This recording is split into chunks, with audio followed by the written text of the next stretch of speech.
Welcome everyone, क्या हाल चाल आप सभी लोग के। So we are again back on DU परीक्षा with our second part of this particular carbonyls वाला यूनिट, और आज इसको लगभग लगभग कर देंगे समाप्त। तो हो जाएगा फिर आपका लगभग आधी ऑर्गेनिक आपकी कंप्लीट हो जाएगी। इसके बाद देखते हैं कि फिजिकल का एक चैप्टर सोच रहा हूँ मैं, एक यूनिट, और इनऑर्गेनिक का। तो यही प्लान है, अभी जल्द से जल्द जितनी जल्दी हो सके दो दो यूनिट में टारगेट रख रहा हूँ कि मैं कर दूं as soon as I can. जो टाइम लेगा उसके अकॉर्डिंगली। तो बाकी देखते हैं आगे जिस हिसाब से चीजें चलेंगी उसके अकॉर्डिंग चलते रहेंगे। तो आई होप आप सभी ने, वैसे आई होप कि आप सभी ने, आई होप कर रहा हूँ कि भेजियोगे, but I know very well कि बहुत सारे बच्चे ऐसे हैं जिन्होंने अभी तक वो वीडियो जो अपलोड करी है ये फ्रेशर्स के लिए, वो जूनियर्स तक नहीं गई। तो ये रिकमेंड करूंगा भाई, वीडियो को पॉज करिए, पहले हटाइए वीडियो को, बेटा जाके जल्दी से भेज करो।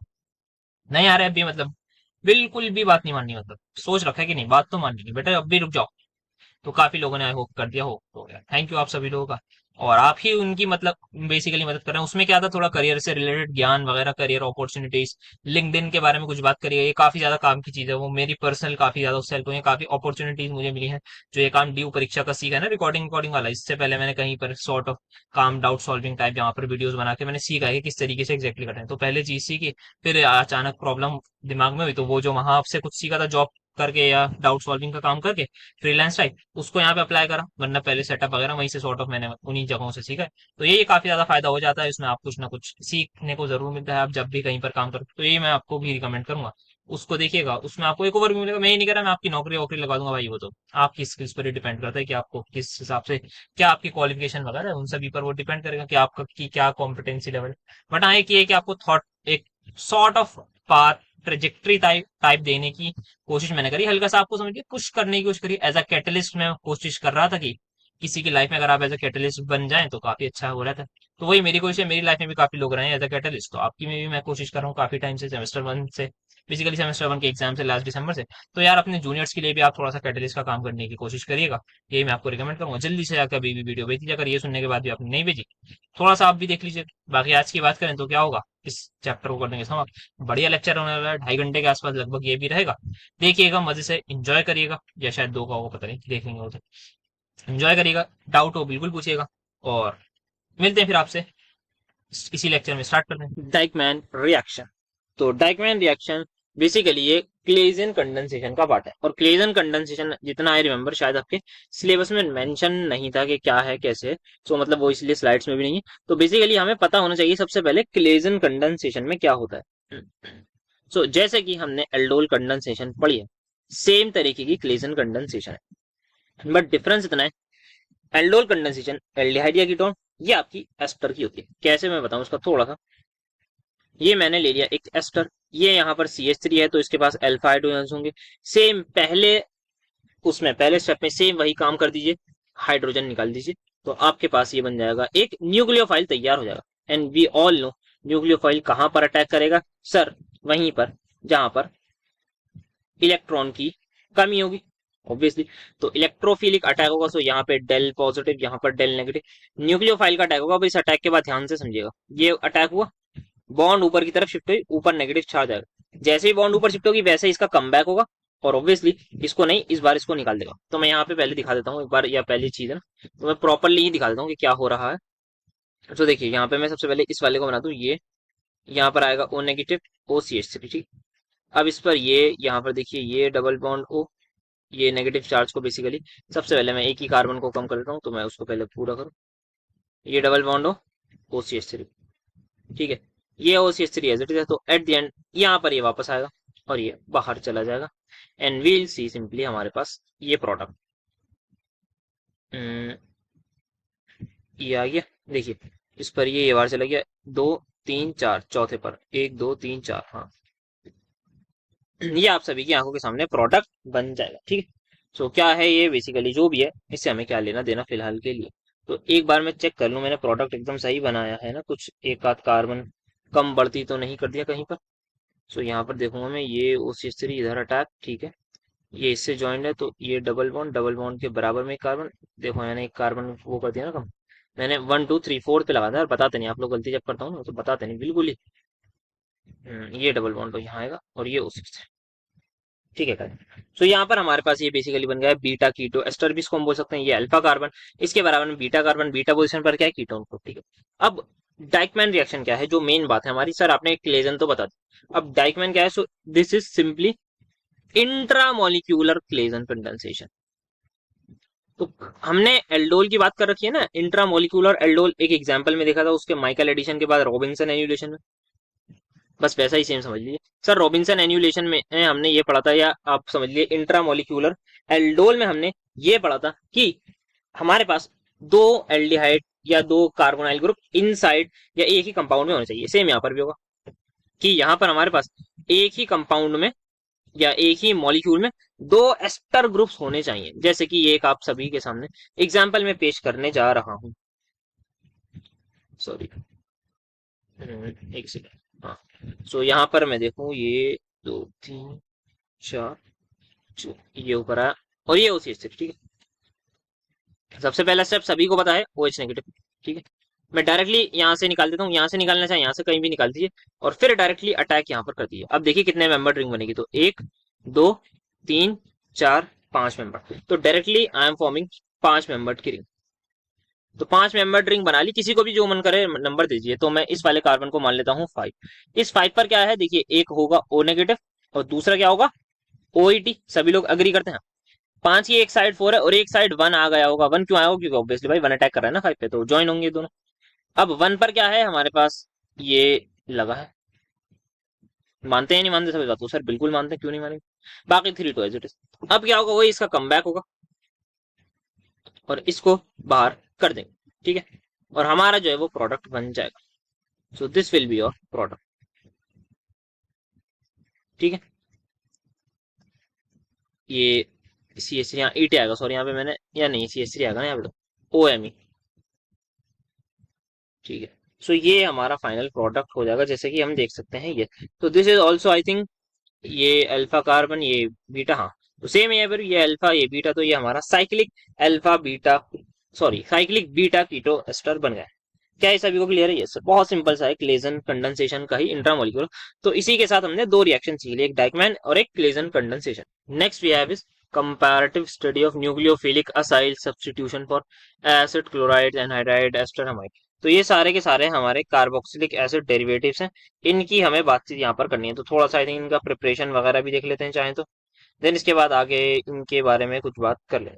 सो कार्बोक्सिलिक एसिड है हमारे पास, तो इन जनरल में रिएक्शन आगे जब कंपैरेटिव स्टडी करूंगा तो थोड़ा सा मैकेनिज्म में एक इन जनरल बताऊंगा। जब हम रेट की बात करेंगे, जो क्वेश्चन आना इंपॉर्टेंट रहता है, एक इनका कंपैरेटिव रेट आता है कि भाई बताओ किस पर न्यूक्लियोफिलिक असाइड सब्स्टिट्यूशन फास्ट होगी। उसकी हम थोड़ी आगे अभी बात कर लेंगे, जो इंपॉर्टेंट चीज है, बट पहले थोड़ा सा इनके मैकेनिज्म को देख ले, इंडिविजुअल्स को मैं बनवा दूं। तो सबसे पहले मैं बात करूं अगर एसिड क्लोराइड के बारे में, तो एसिड क्लोराइड को हम बनाते हैं कार्बोक्सिलिक एसिड से ही बनाएंगे।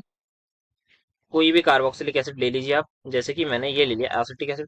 इसकी रिएक्शन में SOCl2 से कराऊंगा इन एसिडिक मीडियम में, और मुझे फाइनल प्रोडक्ट मेरा जो मिलेगा वो वही मिलेगा जो आप सभी लोग समझ रहे हैं, that is CH3COOCl plus, I think COOCl या COCl, यार COCl आएगा क्योंकि OH चला जाता है ना।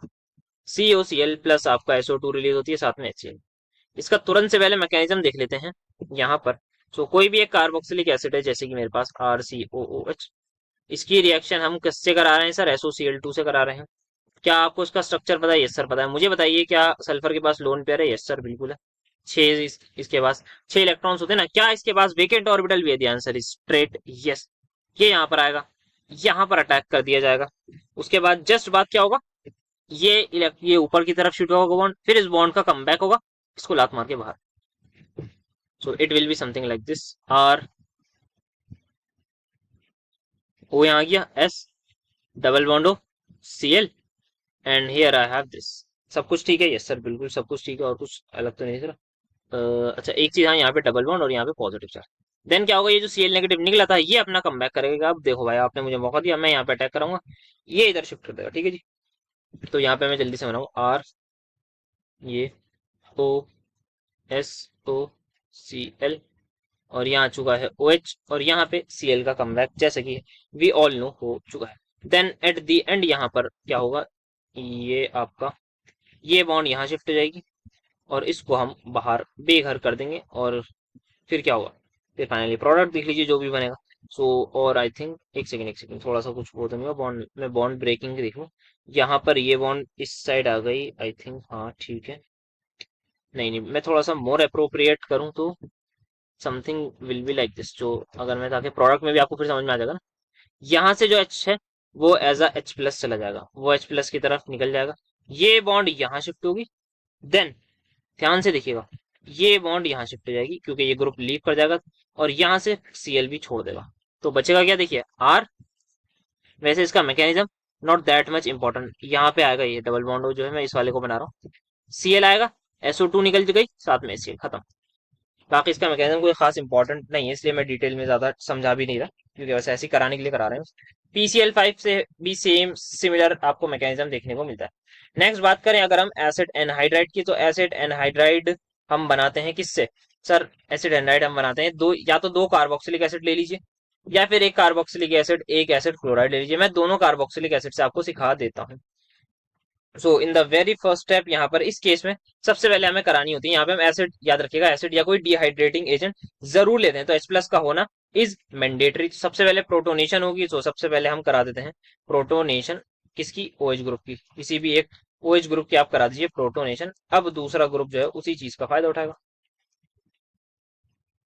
सो यहाँ पे हमने सबसे पहले तो ये करा दी। अब यहाँ पर क्या होगा, अटैक होगा, ये इधर ये ऊपर की तरफ शिफ्ट होगा, और ये अपना न्यूक्लियोफिलिक अटैक यहाँ पर कर देगा। जैसे ही ये अटैक होगा उसके बाद इसको वाटर को निकाल दिया जाएगा। So it will be R, ये तो आई थिंक डबल बॉन्ड ही रहेगा। यहाँ पर ये O आ चुका है बीच में, ये कार्बन एज इट इज, यहाँ पर double bond O, H positive, और ये R। एंड देन फाइनली आप माइनस H प्लस लीव कर दीजिए, ये आपकी एनहाइड्राइड तैयार हुई, ठीक है। अब नेक्स्ट बात करें एस्टर की, तो आई थिंक एस्टेरिफिकेशन रिएक्शन तो वैसे भी बहुत डिटेल में बात कर रखी है सेमेस्टर 2 में, तो आई डोंट थिंक उसको कराने की जरूरत है, क्योंकि वो सिलेबस में भी मुझे नहीं लगता है कि एस्टेरिफिकेशन कर रखी है। नेक्स्ट बात करें अगर अमाइड की, तो अमाइड की थोड़ी सी बातचीत में करा देता हूँ। ज्यादा इंपॉर्टेंट चीजों को देखिए ना यार, मतलब फिर फायदा ही क्या अगर सब कुछ करा दो, और मतलब है भी नहीं ऐसा, पता भी नहीं क्लैरिटी, क्योंकि क्लैरिटी भी तो नहीं देना ना बहुत ज्यादा सिलेबस में, तो क्लैरिटी भी नहीं है हमारे पास कि क्या है सिलेबस में एग्जैक्टली, तो इसी वजह से थोड़ा सा स्कैटर होना पड़ रहा है। अगर अच्छे से लिखते तो भाई क्या ही बात थी।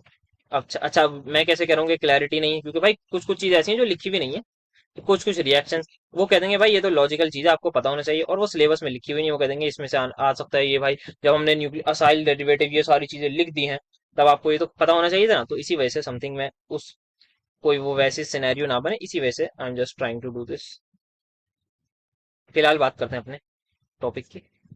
ये सबको समझ में आ रहा होगा, कुछ समझाने की जरूरत नहीं, क्या हुआ है कैसे हुआ है क्यों हुआ है, कुछ भी बताने की जरूरत नहीं। अब इसके बाद क्या होगा, minus H plus plus H plus, मतलब NH3 वाला जो है NH3 पॉजिटिव वाला किसी को भी दे दीजिए जिसका आपको मन करे, OH NH2, and then finally ये साहब आएंगे, उसको निकाल देंगे पानी को, और यहाँ से भी एक माइनस H प्लस कर दीजिएगा, और साथ में माइनस वाटर, तो फाइनली आपका अमाइड साहब तैयार हो जाएगा।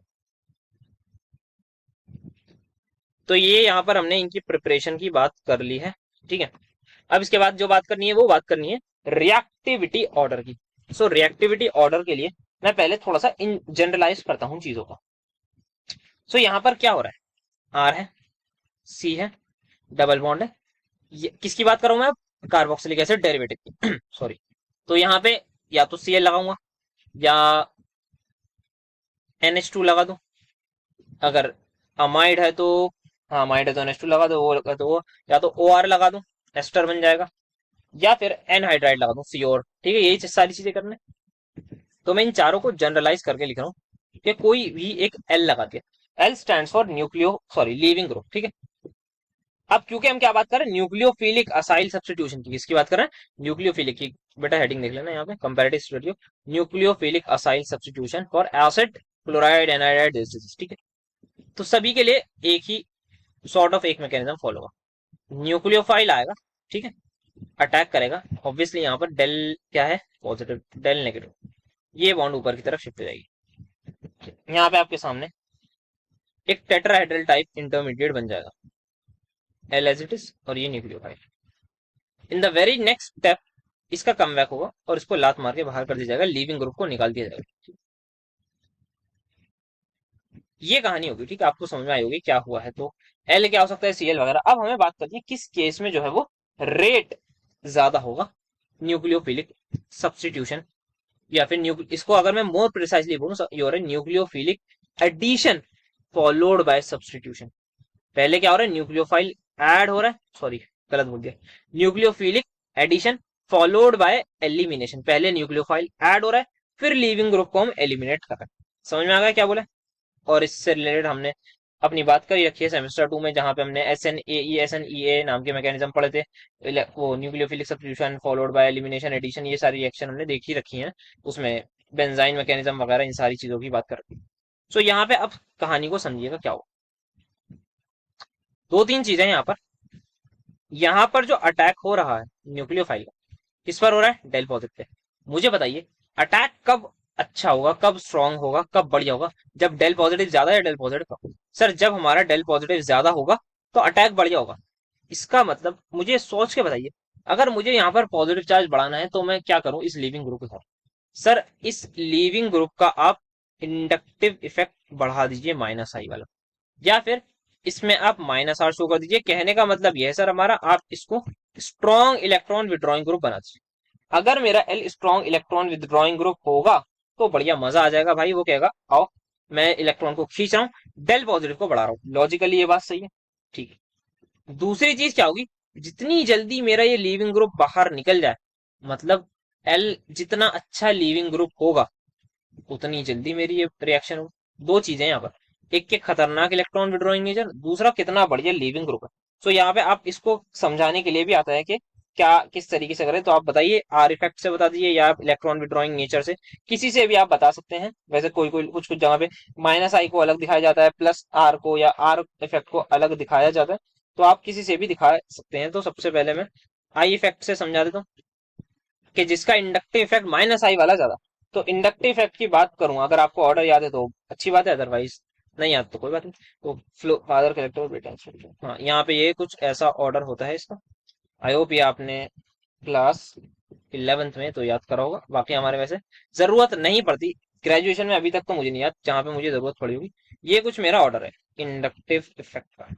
सीएल का सबसे ज्यादा, अगर सीएल का इंडक्टिव इफेक्ट सबसे ज्यादा है उसका मतलब क्या होगा?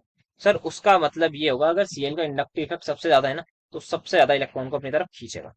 सेम मैं बात करूं +R इफेक्ट की, तो +R में थोड़ा सा यहाँ पे हमें देखने को मिल सकती है, -R बोलना चाहे -R या +R, क्योंकि यहाँ पे सभी बंदों के पास लोन पेयर है।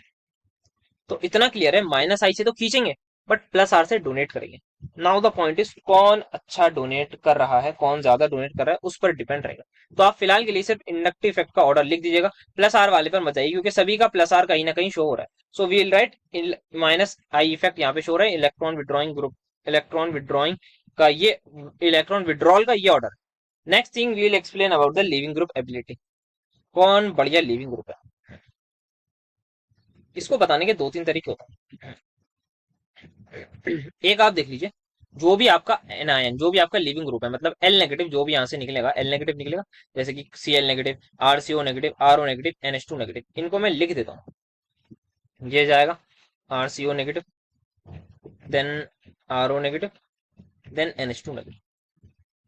आप देखिए इसमें से जो भी लिविंग ग्रुप है, क्या वो स्ट्रॉन्ग बेस है या वीक बेस? क्या वो स्ट्रॉन्ग बेस है या वीक बेस? कहने का मतलब ये, आप उसमें एसिडिक कैरेक्टर वो करिए, दैट इज सॉरी, उसका बेसिक कैरेक्टर आप सॉर्ट ऑफ देखिए। या उससे बेटर मैं सबसे अच्छा तरीका बताऊं, आप देखिए ये जो भी आपका कॉन्जुगेट बेस, ये जो भी आपका बेस है, इसका आप कॉन्जुगेट एसिड बना लीजिए। इसका HCl, इसका RCOH, इसका ROH, इसका NH3। अब सिंपल सा हो जाएगा, जितना स्ट्रॉन्ग एसिड उतना बढ़िया लिविंग ग्रुप खत्म। We know HCl inorganic acid है, खतरनाक एसिड, सबसे बढ़िया।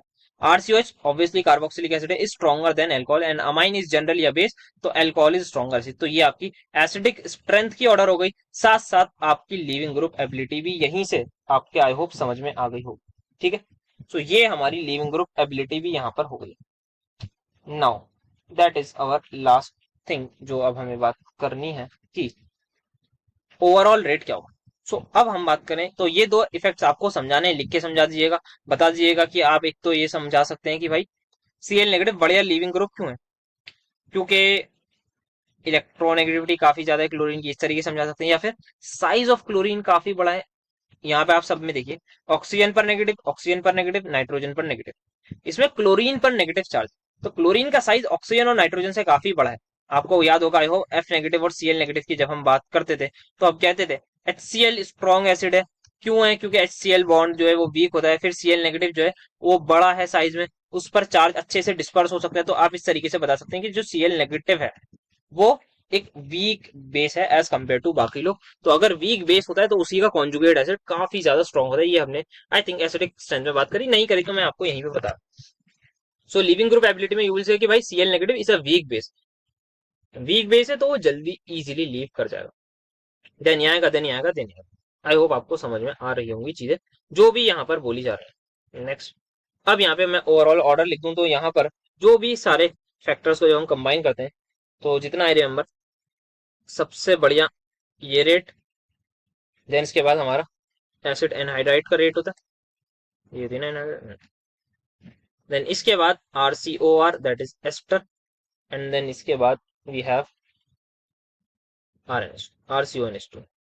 तो ये आपका ओवरऑल ऑर्डर आता है। तो आप पर इस पर सवाल आने के चांसेस है कि आपको रेट को कंपेयर करना है। कंपैरेटिव स्टडी का जो मतलब है वो यही था एक्चुअल में, कि आपको रेट बताना है कंपैरिजन करके। बाकी इससे रिलेटेड अगर थोड़ी बहुत कमी पेशी रह भी गई हो तो वी हैव टू डिस्कस, या I will discuss obviously in PYQ video में, डिपेंडिंग अपॉन किस तरीके के क्वेश्चन आएंगे। मैं उसी तरीके से ऑब्वियसली चीजों को थोड़ा सा उसी डायरेक्शन में मोल्ड कर देता हूँ कि किस तरीके से जो क्वेश्चन पूछ रहा है वो है। अभी तो थोड़ा सा मुझे भी नहीं पता ना किस हिसाब से क्वेश्चन पूछा, अभी थोड़ी एनालिसिस वगैरह करनी पड़ेगी। पहले वन शॉट करते हैं ऑब्वियसली, जैसे आपको पता है, फिर बाद में PYQ उस पर आते हैं, तब थोड़ा सा और ज्यादा आइडिया होगा कि भाई क्या करना है, कैसे करना है। सो वी विल सी, उसमें जो भी इसमें कमी पेशी रहती है उन लेक्चर तक हम पहुंचा देते हैं, ये आप सभी को पता होगा।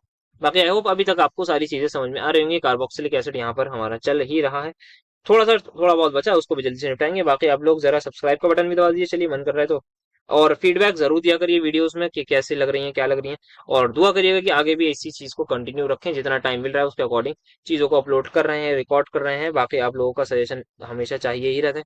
और वही बोलूंगा जैसे कि कुछ टाइम पहले भी बोला था कि आप लोग प्लीज शेयर जरूर करिएगा अपने दोस्तों के साथ, दूसरे कोर्सेज में जो भी लोग हैं, फिजिकल साइंस, लाइफ साइंस, उनको भी बताइए कि उनकी भी वीडियोस आ रही हैं। और अगर आप इस बार पहली बार ये वीडियो देख रहे हैं, मतलब आपको सेमेस्टर 1 में नहीं मिली, सेमेस्टर 2 में नहीं मिली, तो आप जरूर अपने दोस्तों के साथ ऐसा मत होने दीजिएगा कि उनको भी आगे ना मिले, क्योंकि ये काम जो है वो सेमेस्टर 1 से चल रहा है। सेमेस्टर 2 में काफी सारे बच्चे जुड़ चुके थे जिनको सेमेस्टर 1 में नहीं मिली थी, तो आई डोंट थिंक सेमेस्टर 3 में कोई रह रहा हुआ होगा।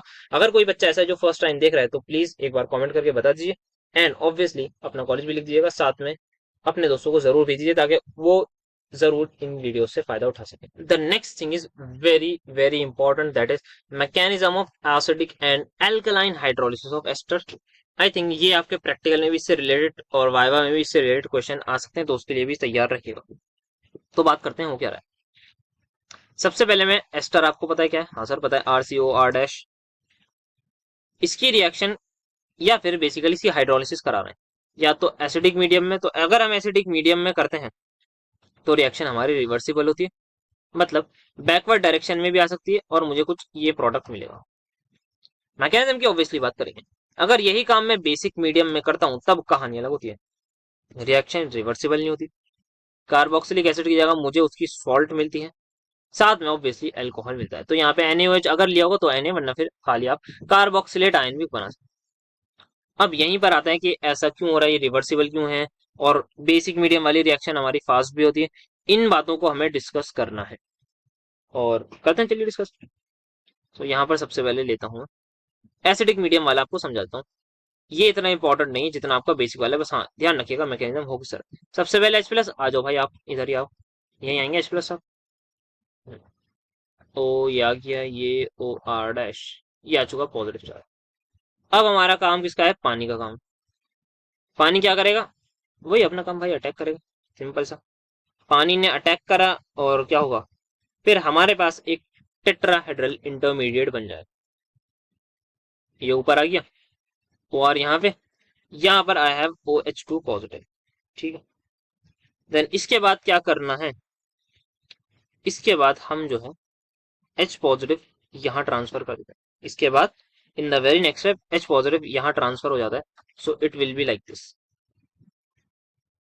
OH पॉजिटिव और यहाँ R, और ये OH एज इट इज रहेगा। देन इसके बाद ये अटैक करके इसको बाहर कर देगा, और आपके लिए एक तो अल्कोहल निकल जाएगा, और अगर मैं -H+ कर दूं तो ये वाला भी H+ चला जाएगा।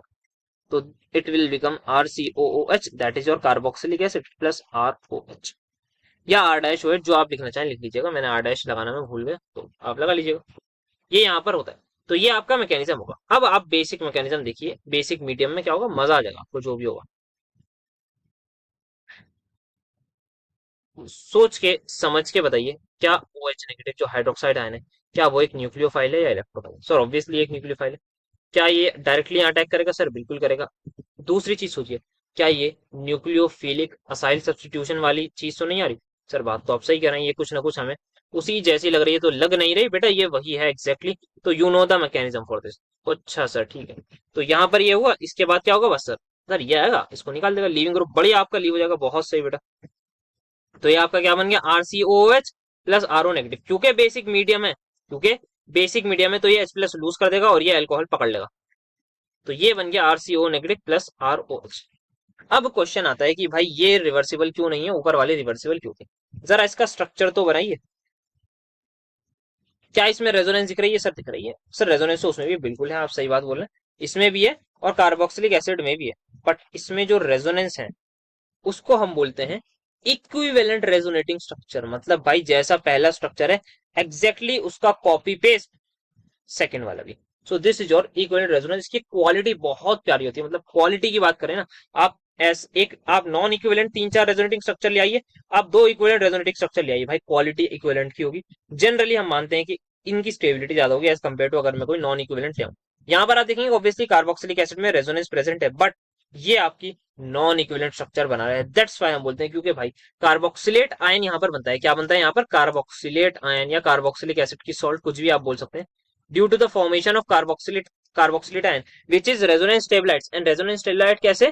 कि उसमें equivalent resonating structure, resonance stabilized carboxylic acid भी होता है, बट कार्बोक्सिलेट आयन में इक्विवेलेंट रेजोनेटिंग स्ट्रक्चर बनते हैं, जिससे क्या होता है, एक्सट्रीम स्टेबिलिटी आती है। और एक्सट्रीम स्टेबिलिटी आ गई तो प्रोडक्ट स्टेबल, तो भाई रिएक्शन फॉरवर्ड में भागी भागी भागी। आई होप आपको मैकेनिज्म क्लियर हुआ होगा। तो यहाँ पे क्वेश्चन आ जाता है कि भाई ये रिवर्सिबल क्यों है, तो हमने बता दिया क्योंकि carboxylic acid carboxylate ion resonance stabilize है, और रेजोनेंस स्टेबलाइज ही नहीं, ये आपका वो है इक्विवेलेंट रेजोनेटिंग स्ट्रक्चर यहाँ बनते, तो आप और डेप्थ में बता सकते हैं। तो ये काफी ज्यादा फास्टर होती है एज कम्पेयर टू आपकी फर्स्ट वाली। So if I remember it exactly, ये आपके काइनेटिक्स में शायद सेमेस्टर 4 में आएगा, कुछ ना कुछ इससे रिलेटेड।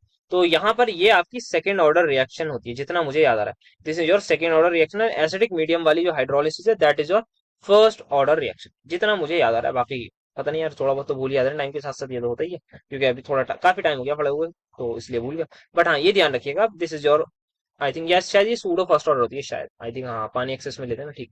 बाकी इसकी बात नहीं करते हैं फिलहाल, तो हम अपने ही फिजिकल पे ना जाते हुए फिलहाल ऑर्गेनिक पे स्टिक करते हैं। तो ये आपको आई होप समझ में आया होगा, मैकेनिज्म बहुत इंपॉर्टेंट है ये दोनों आपके, वैसे बेसिक वाला ज्यादा था। Next thing we have to discuss is typical reactions of dicarboxylic acid and hydroxy acid. भाई डाइकार्बोक्सिलिक एसिड में मैं बताऊं ना, एक आध चीज ही बहुत इंपॉर्टेंट है, दैट इज इसकी हीटिंग। बाकी जो चीज मुझे समझ में आ रही है वो हम PYQ में पता लग जाएगा वो तो। बट मेरे हिसाब से अभी तक जितना मुझे याद आ पा रहा है, जितना मैंने अपने नोट्स वगैरह देखे अपने टाइम पे जो पढ़ा पड़ा था, तो उस टाइम के हिसाब से हीटिंग भाई बहुत इंपॉर्टेंट एक पार्ट आती है। हीटिंग से पहले मैं थोड़ा सा बता दूं, डाई कार्बोक्सिलिक एसिड क्या होते हैं भाई? ऐसे कार्बोक्सिलिक एसिड जिनमें 2 COOH ग्रुप होते हैं, ठीक है। इसको मैं इन जनरल फॉर्मूला इसका लिख देता हूँ, ये देखिएगा, यही आपके सिलेबस में यही इसी से रिलेटेड आएगा। अब एन की जो वैल्यू है आप 1 2 3 4 कुछ भी आप कर सकते हैं। तो सबसे पहला केस ले रहा हूं मैं, अगर एन की वैल्यू 0 है, मतलब CH2 ग्रुप नहीं है, तो COOH और COH बन जाएगा, है नहीं? क्या बन गया है सर? ये आपका बन गया ऑक्सैलिक एसिड। बच्चा बच्चा इसका नाम जानता है क्लास 11 12 से, आई होप आपको भी पता होगा, नहीं पता तो आप बता दी। एन की वैल्यू जैसे ही मैंने 1 रख दी, ये बन जाएगा आपका COH, CH2, देन COH। अब इसका नाम होता है आपका मेलोनिक एसिड। बस मैं अब आपके एन की वैल्यू लिख रहा हूँ, और आप बाकी तो खुद ही लिख देंगे ना। आपको CH2 2 3 बार मैं लिख के थोड़ी दिखाऊंगा, अब आप बच्चे थोड़ी ABCD थोड़ी दिखा रहा हूँ। तो बस मैं एन की वैल्यूज लिख रहा हूँ और आपको पता लग जाएगा। तो यहाँ पे मैं एन की वैल्यूज लिखने जा रहा हूँ, तो 1 2 का लिख दिया मैंने, तो 3 4 5 6 7, इतना ही बताऊंगा मुझे शायद, तो इतना ही बताऊंगा। यहाँ पे क्या है? एसिड का नाम। इस side I am writing acid का नाम। तो 2 पे मैंने क्या बताया है? सर 2 पे नहीं, 2 पे नहीं बताया ना यार, 1 पे बताया ना, सॉरी। तो 2 भी लिख लीजिएगा। सो 2 पर I have is succinic acid. बना लीजिएगा आप स्ट्रक्चर, मतलब CH2 दो होंगे याद रखिएगा, और COH डाई कार्बोक्सिलिक एसिड, ये कंफर्म है। एन की वैल्यू बता रहा हूँ मैं सिर्फ, CH2 COH इसका नाम, वो होगा स्ट्रक्चर, ठीक है। एन इक्वल टू 2 पर आया आपका सक्सेनिक एसिड, और कुछ अगर बाई चांस गलती हो जाए लिखने में, क्योंकि हो सकता है भूल चूक माफ होती है ना, तो एक बार नाम मुझे करेक्ट कर दीजिएगा, बाकी आई थिंक सही होगा। सक्सेनिक एसिड है, 3 पर ग्लूटारिक एसिड है, जैसे ही एन की वैल्यू गई 4, सो एडिपिक एसिड बन जाएगा। Always remember, total number of carbon नहीं है, ये CH2 लिख रहा हूं मैं, 4 कार्बन है, CH2 4 CH2 4 CH2 है, बाकी 2 COH बिल्कुल प्रेजेंट होंगे, तो टोटल 6 कार्बन होंगे। अगर मैं आपसे पूछूं जितने भी एन की वैल्यू है ना, उससे 2 ऐड कर दीजिए, क्योंकि 2 COH आपको ऐड करना है, तो आपके टोटल नंबर ऑफ कार्बन आ जाएंगे। बाकी आगे हम इस पर चलते हैं, तो मैंने 4 का बता दिया, एंड 5 पर I have, if I am not wrong, 5 malic acid. ऊपर के 4 तो भाई काफी इंपॉर्टेंट है, 4 सॉरी 5 पर बताया ना, हाँ सॉरी 5 पर ही बता।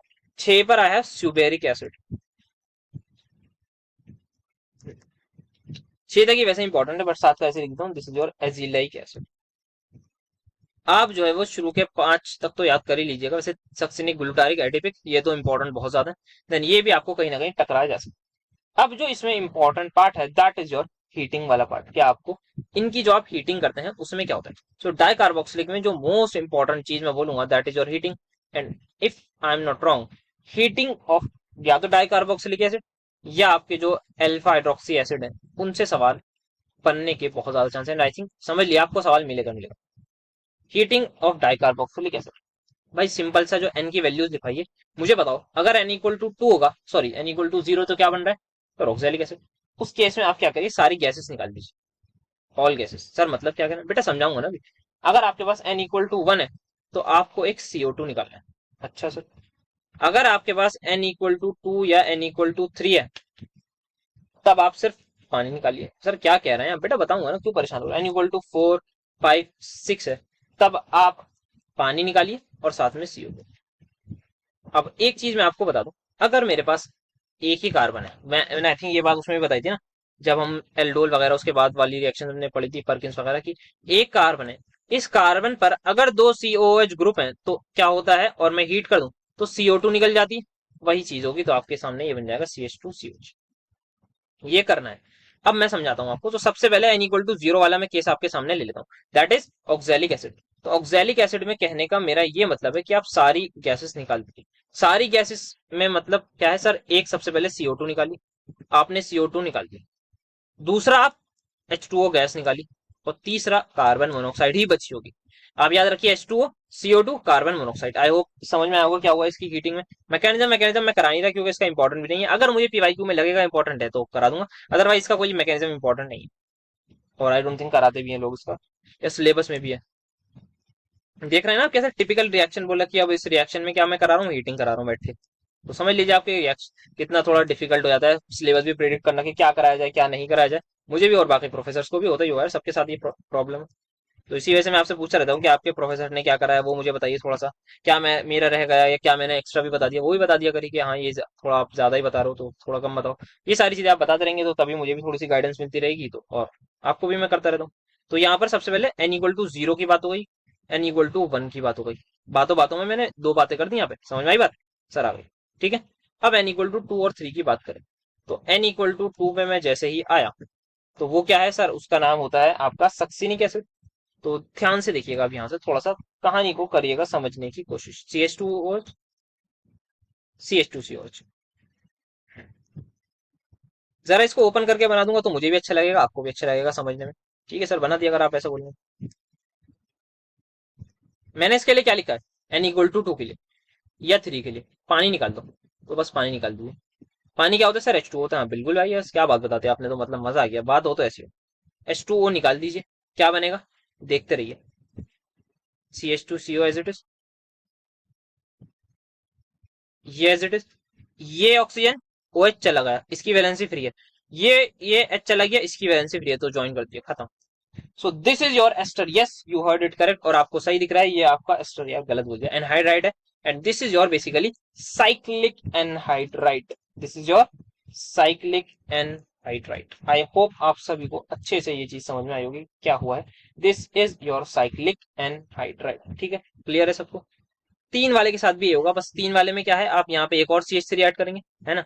तो आपके साथ यहाँ पे 5 मेंबर्ड बने, उधर 6 मेंबर्ड बनेगी। और मैंने बता रखा है 5 मेंबर्ड हो 6 मेंबर्ड हो दोनों स्टेबल नहीं होती है, वैसे 7 मेंबर्ड भी थोड़ी बहुत होती है, बट 5 और 6 तो काफी ज्यादा स्टेबल होती है। तो यहाँ पे आपकी साइक्लिक एनहाइड्राइड बनी। 3 में भी आपकी यही बनेगी साइक्लिक एनहाइड्राइड, बस इस केस में 6 मेंबर्ड बनेगी। एक CH2 आपको ऐड करना है। आई होप वो रिएक्शन तो आप आराम से कर लेंगे। नाउ n इक्वल टू 4 5 6 के बारे में बात करूं, तो यहाँ पे मैंने क्या बताया सर, आपने बताया था एक पानी निकालना है, एक CO2 निकालना है। हाँ बिल्कुल सही बेटा। तो एक स्ट्रक्चर मैं बना देता हूँ, जैसे कि CH2, 4 ले लिया मैंने CH2, और ये COH। तो क्या कर रहा हूँ मैं, इसको थोड़ा ओपन कर दूं। चलो ओपन कर दिया। समझिएगा कहानी को, समझने वाली चीजें। ये COH, सबसे पहले पानी, तो आप कहेंगे सर ये आपने OH निकाल दिया होगा, ये H निकाल दिया होगा, बिल्कुल सही बेटा। अब बताइए अब क्या हुआ। सर अब आप बताइए मुझे, हमसे क्या पूछ रहे हैं। अब मैं कह रहा हूँ एक CO2 निकाल दो, क्या CO2 यहाँ से निकल रही है, हाँ सर निकल रही है। तो अब देखिए CO2 गई, पानी गया, बचा क्या सर, ये CH4 बचा, और ये C बचा। अब यही C एक रिंग बना लेगा, आप समझ लीजिए एक रिंग का स्ट्रक्चर बन जाएगा। मुझे बताइए कितने कार्बन है सर, 5 कार्बन है, तो 5 कार्बन का कीटोन खत्म। आपको क्या देखना है, आपको देखना है कि आपका कितने कार्बन का कार्बोक्सिलिक एसिड है, कितने कार्बन का कार्बोक्सिलिक एसिड है। यहाँ पर देखिए डाई कार्बोक्सिलिक, सॉरी यहाँ पे n इक्वल टू 4 है, तो मतलब 6 कार्बन का कार्बोक्सिलिक एसिड होगा, 6 कार्बन का डाई कार्बोक्सिलिक एसिड होगा। क्या करिए, हीट कर रहे हैं, पानी और CO2 निकल जाएगी, सिंपल सा। तो एक कार्बन कम करके कीटोन बना दिए, तो आपका ये बन गया है साइक्लोपेंटेनॉन। आई होप समझ में आया होगा। अगर यहाँ पे मैं 5 डाल दूं वैल्यू, तब कितने मेंबर रिंग बनेगी, तब आपकी बनेगी। अगर मैंने n इक्वल टू 5 ले लिया, तो मेरा प्रोडक्ट ये होगा। आई डोंट थिंक कोई इस बात से डिसएग्री करेगा। और यहीं पर अगर मैंने n इक्वल टू 7 ले लिया, तो मेरे पास 7 की रिंग बन जाएगी। बस बस यही है हमारे पास हीटिंग ऑफ डाइकार्बोक्सिलिक एसिड में, साथ में H2 और CO2 भी साथ साथ निकलेगा। समझ में आया होगा, आई होप सबको, बहुत सिंपल सा था, यही सब आएगा। और मैकेनिज्म तो आई डोंट थिंक आएगा। अगर मैकेनिज्म वही मैं बता रहा हूँ, अगर इंपॉर्टेंट है तो आप लोग कमेंट में बताइएगा मुझे। मैं भी जब प्रीवियस ईयर की बात एनालिसिस वगैरह कर रहा हूँ, तब उस टाइम पे बिल्कुल कराएंगे यार, मतलब उस टाइम पे क्यों नहीं कराएंगे, बात ये है ना, क्यों नहीं कराएंगे, अगर इंपॉर्टेंट है तो कराएंगे। पेपर भाई पूरा प्रिडिक्ट ऑब्वियसली रहता ही, ऑलमोस्ट आता है, ये पूरा पेपर यहीं से आता है, जैसा आप सभी लोग देख पा रहे हैं। सेमेस्टर 1 से जो लोग जुड़े हुए हैं, सेमेस्टर 1 में कितना कम कंटेंट था, लास्ट दिसंबर के महीने में सिर्फ कंटेंट अपलोड करा, उसी से पूरा पेपर होता भाई। फिजिकल में तो बिल्कुल आप समझ लिए 8 9 10, आपको ऐसा शायद 15 को एग्जाम था, तो 8 9 10 11 12 तारीख ऐसे एंड के 3 4 दिन में वीडियोस आई है भाई, उसी से मैक्सिमम पेपर आ गया। तो आप लोग समझ पा रहे होंगे कितनी ज्यादा इंपॉर्टेंस है इन वीडियोस की, इन PYQs की। और अगेन मैं बोलता हूँ कि ये मेरी वजह से नहीं, ये सिर्फ और सिर्फ DU को इसका पूरा क्रेडिट जाता है, क्योंकि वही लोग प्रीवियस ईयर क्वेश्चन में से ही पेपर बनाते हैं। तो हम भी क्या कर सकते हैं, अगर वो बनाते ही हैं तो हमें बस करवाना हमारा काम है। सबसे बहुत आसान काम कर दिया DU ने, मतलब ज्यादा सोचने की जरूरत ही नहीं पड़ती कि यार क्या कराया जाए, प्रेडिक्ट करें ये क्वेश्चन आएगा या नहीं आएगा, या इससे सिमिलर आ सकता है। भाई सिंपल प्रीवियस ईयर उठाओ, बस उनको स्कैटर्ड हुए में एक जगह जमा करा, सॉल्यूशन करा दिया, और बहुत आराम से आप सभी के सामने रिजल्ट आपको नजर ही आ रहा होगा, कितना अच्छा स्कोर आपका आ रहा होगा, और कितना पेपर इन्हीं सवालों में से आता है। Now, अब बात करते हैं अपने, हीटिंग करते हैं हाइड्रोक्सी एसिड्स को, हीटिंग ऑफ हाइड्रोक्सी एसिड्स। अब कोई बोलेगा यार ये हाइड्रोक्सी एसिड्स होते क्या है भाई, मुझे बताओ। हाइड्रोक्सी वर्ड नहीं पता किसके लिए यूज करते सर, OH के लिए, बस बिल्कुल यार। अब कोई कार्बोक्सिलिक एसिड होगा, उस पर मैं लगा दूंगा OH कहीं ना कहीं। तो जैसे कि आपको मैं सबसे पहले बताऊं, हमारे हाइड्रोक्सी एसिड 2 3 4 तरीके के होते हैं। First one is alpha hydroxy acid. Sir क्या मतलब हुआ बेटा, बताऊंगा ना, क्यों परेशान हो रहे हो, नाम से काफी लोग समझदार हैं, वो समझ गए होंगे। बहुत बढ़िया, हमारे बच्चे हैं काफी समझदार। अल्फा हाइड्रोक्सी एसिड से मतलब समझ गए होंगे कि सर ये COH वाला कार्बन जो है वो आपका फंक्शनल ग्रुप वाला है, उसके बराबर वाला कार्बन अल्फा कार्बन, अगर उस पर OH लगा है तो वो आपका अल्फा हाइड्रोक्सी एसिड होगा। बिल्कुल सही बेटा, जिसने भी ये बोला मजा आ गया। ठीक है, अल्फा हाइड्रोक्सी एसिड है, इसको मैं हीट करूंगा तो क्या होगा, तो मैं आपको बताऊं। In this case I will get a cyclic ester, जिसको हम बोलते हैं लैक्टोन। भाई कैसे बनेगा बात करेंगे यार, उसके लिए क्यों परेशान हो रहा है, वो तो पढ़ाने आया ना। तो अल्फा हाइड्रोक्सी एसिड के केस में होगा, और ध्यान रखिएगा 2 मोल्स लगेंगे। आइए कराऊं रिएक्शन, कराइए। किस तरीके से आपको करना है ध्यान से समझिएगा, किस नजाकत से इस चीज को हमें करना है। तो नेक्स्ट पेज पे ले जाता हूँ। एक इन जनरल आर्बिट्ररी कोई भी कार्बोक्सिलिक एसिड मैंने ले लिया, अल्फा हाइड्रोक्सी एसिड बेसिकली ले लिया। अब आप कुछ भी कर लीजिए यहाँ पर, इस आर ग्रुप को कितना भी एक्सटेंड कर लीजिए, कितनी भी ब्रांचिंग कुछ भी कर लीजिए, इसको मैं हीट कर रहा हूँ। आप क्या करिए, इसका एक और मॉलिक्यूल लीजिए, उसको उल्टा करके बनाइए। सर उल्टा करने का मतलब बेटा ये है, इधर से शुरू करिए बस, ये COO, ठीक है। इसके बाद क्या है सर, CH है, बिल्कुल CH है। इसके बाद ऊपर OH है, हाँ सर OH है, तो ये मैंने OH लगा दिया। इसके बाद R है। समझ में आई बात सर, आ गई क्यों नहीं आएगी। अब नाउ ट्राई टू अंडरस्टैंड, मैंने बोला साइक्लिक एस्टर बनेगा, तो एस्टरिफिकेशन कुछ ना कुछ याद है सर? याद तो है, तो करने की कोशिश करो। तो यहाँ पे मैं इसकी अगर ओरिएंटेशन थोड़ी सी अलग करूं तो ये थोड़ा बेटर रहेगा। कुछ नहीं करना, पानी निकाल दो, दो दो पानी निकाल दो, 2 बोतल पानी निकाल दीजिए। ये बचे हुए को ज्वाइन कर दीजिए। ध्यान से देखिएगा, इस कार्बन से मैं डायरेक्टली शुरू कर रहा हूँ।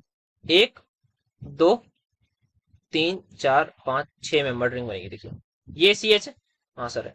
ये कार्बन है, इस पर डबल बॉन्ड, हाँ। ये ऑक्सीजन है सर, बिल्कुल है। ये ऑक्सीजन कैसे अब ज्वाइन हो जाएगा? हाँ सर बिल्कुल हो जाएगा, इस CH से ज्वाइन हो जाएगा।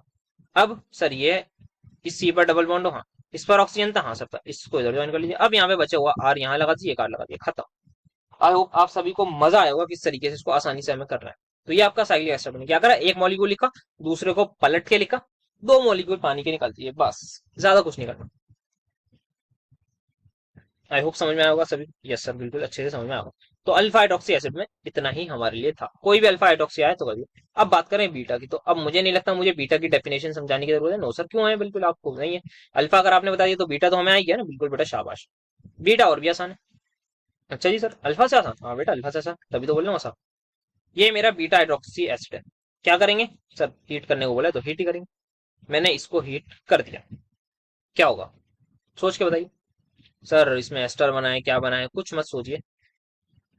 एक पानी निकाल दिए सर, एक पानी निकाल देंगे तो अल्कीन नहीं बन जाएगी बेटा? बिल्कुल आपने सही बोला, यहाँ एल्कीन बनेगी। This is your final product, खत्म। कितना आसान है बीटे की तो बीटे वाले की सबसे हमारी आसान है। तो हमने यहाँ पे क्या करा, सिंपल सा इस OH को इस H के साथ निकाल दिया, खत्म।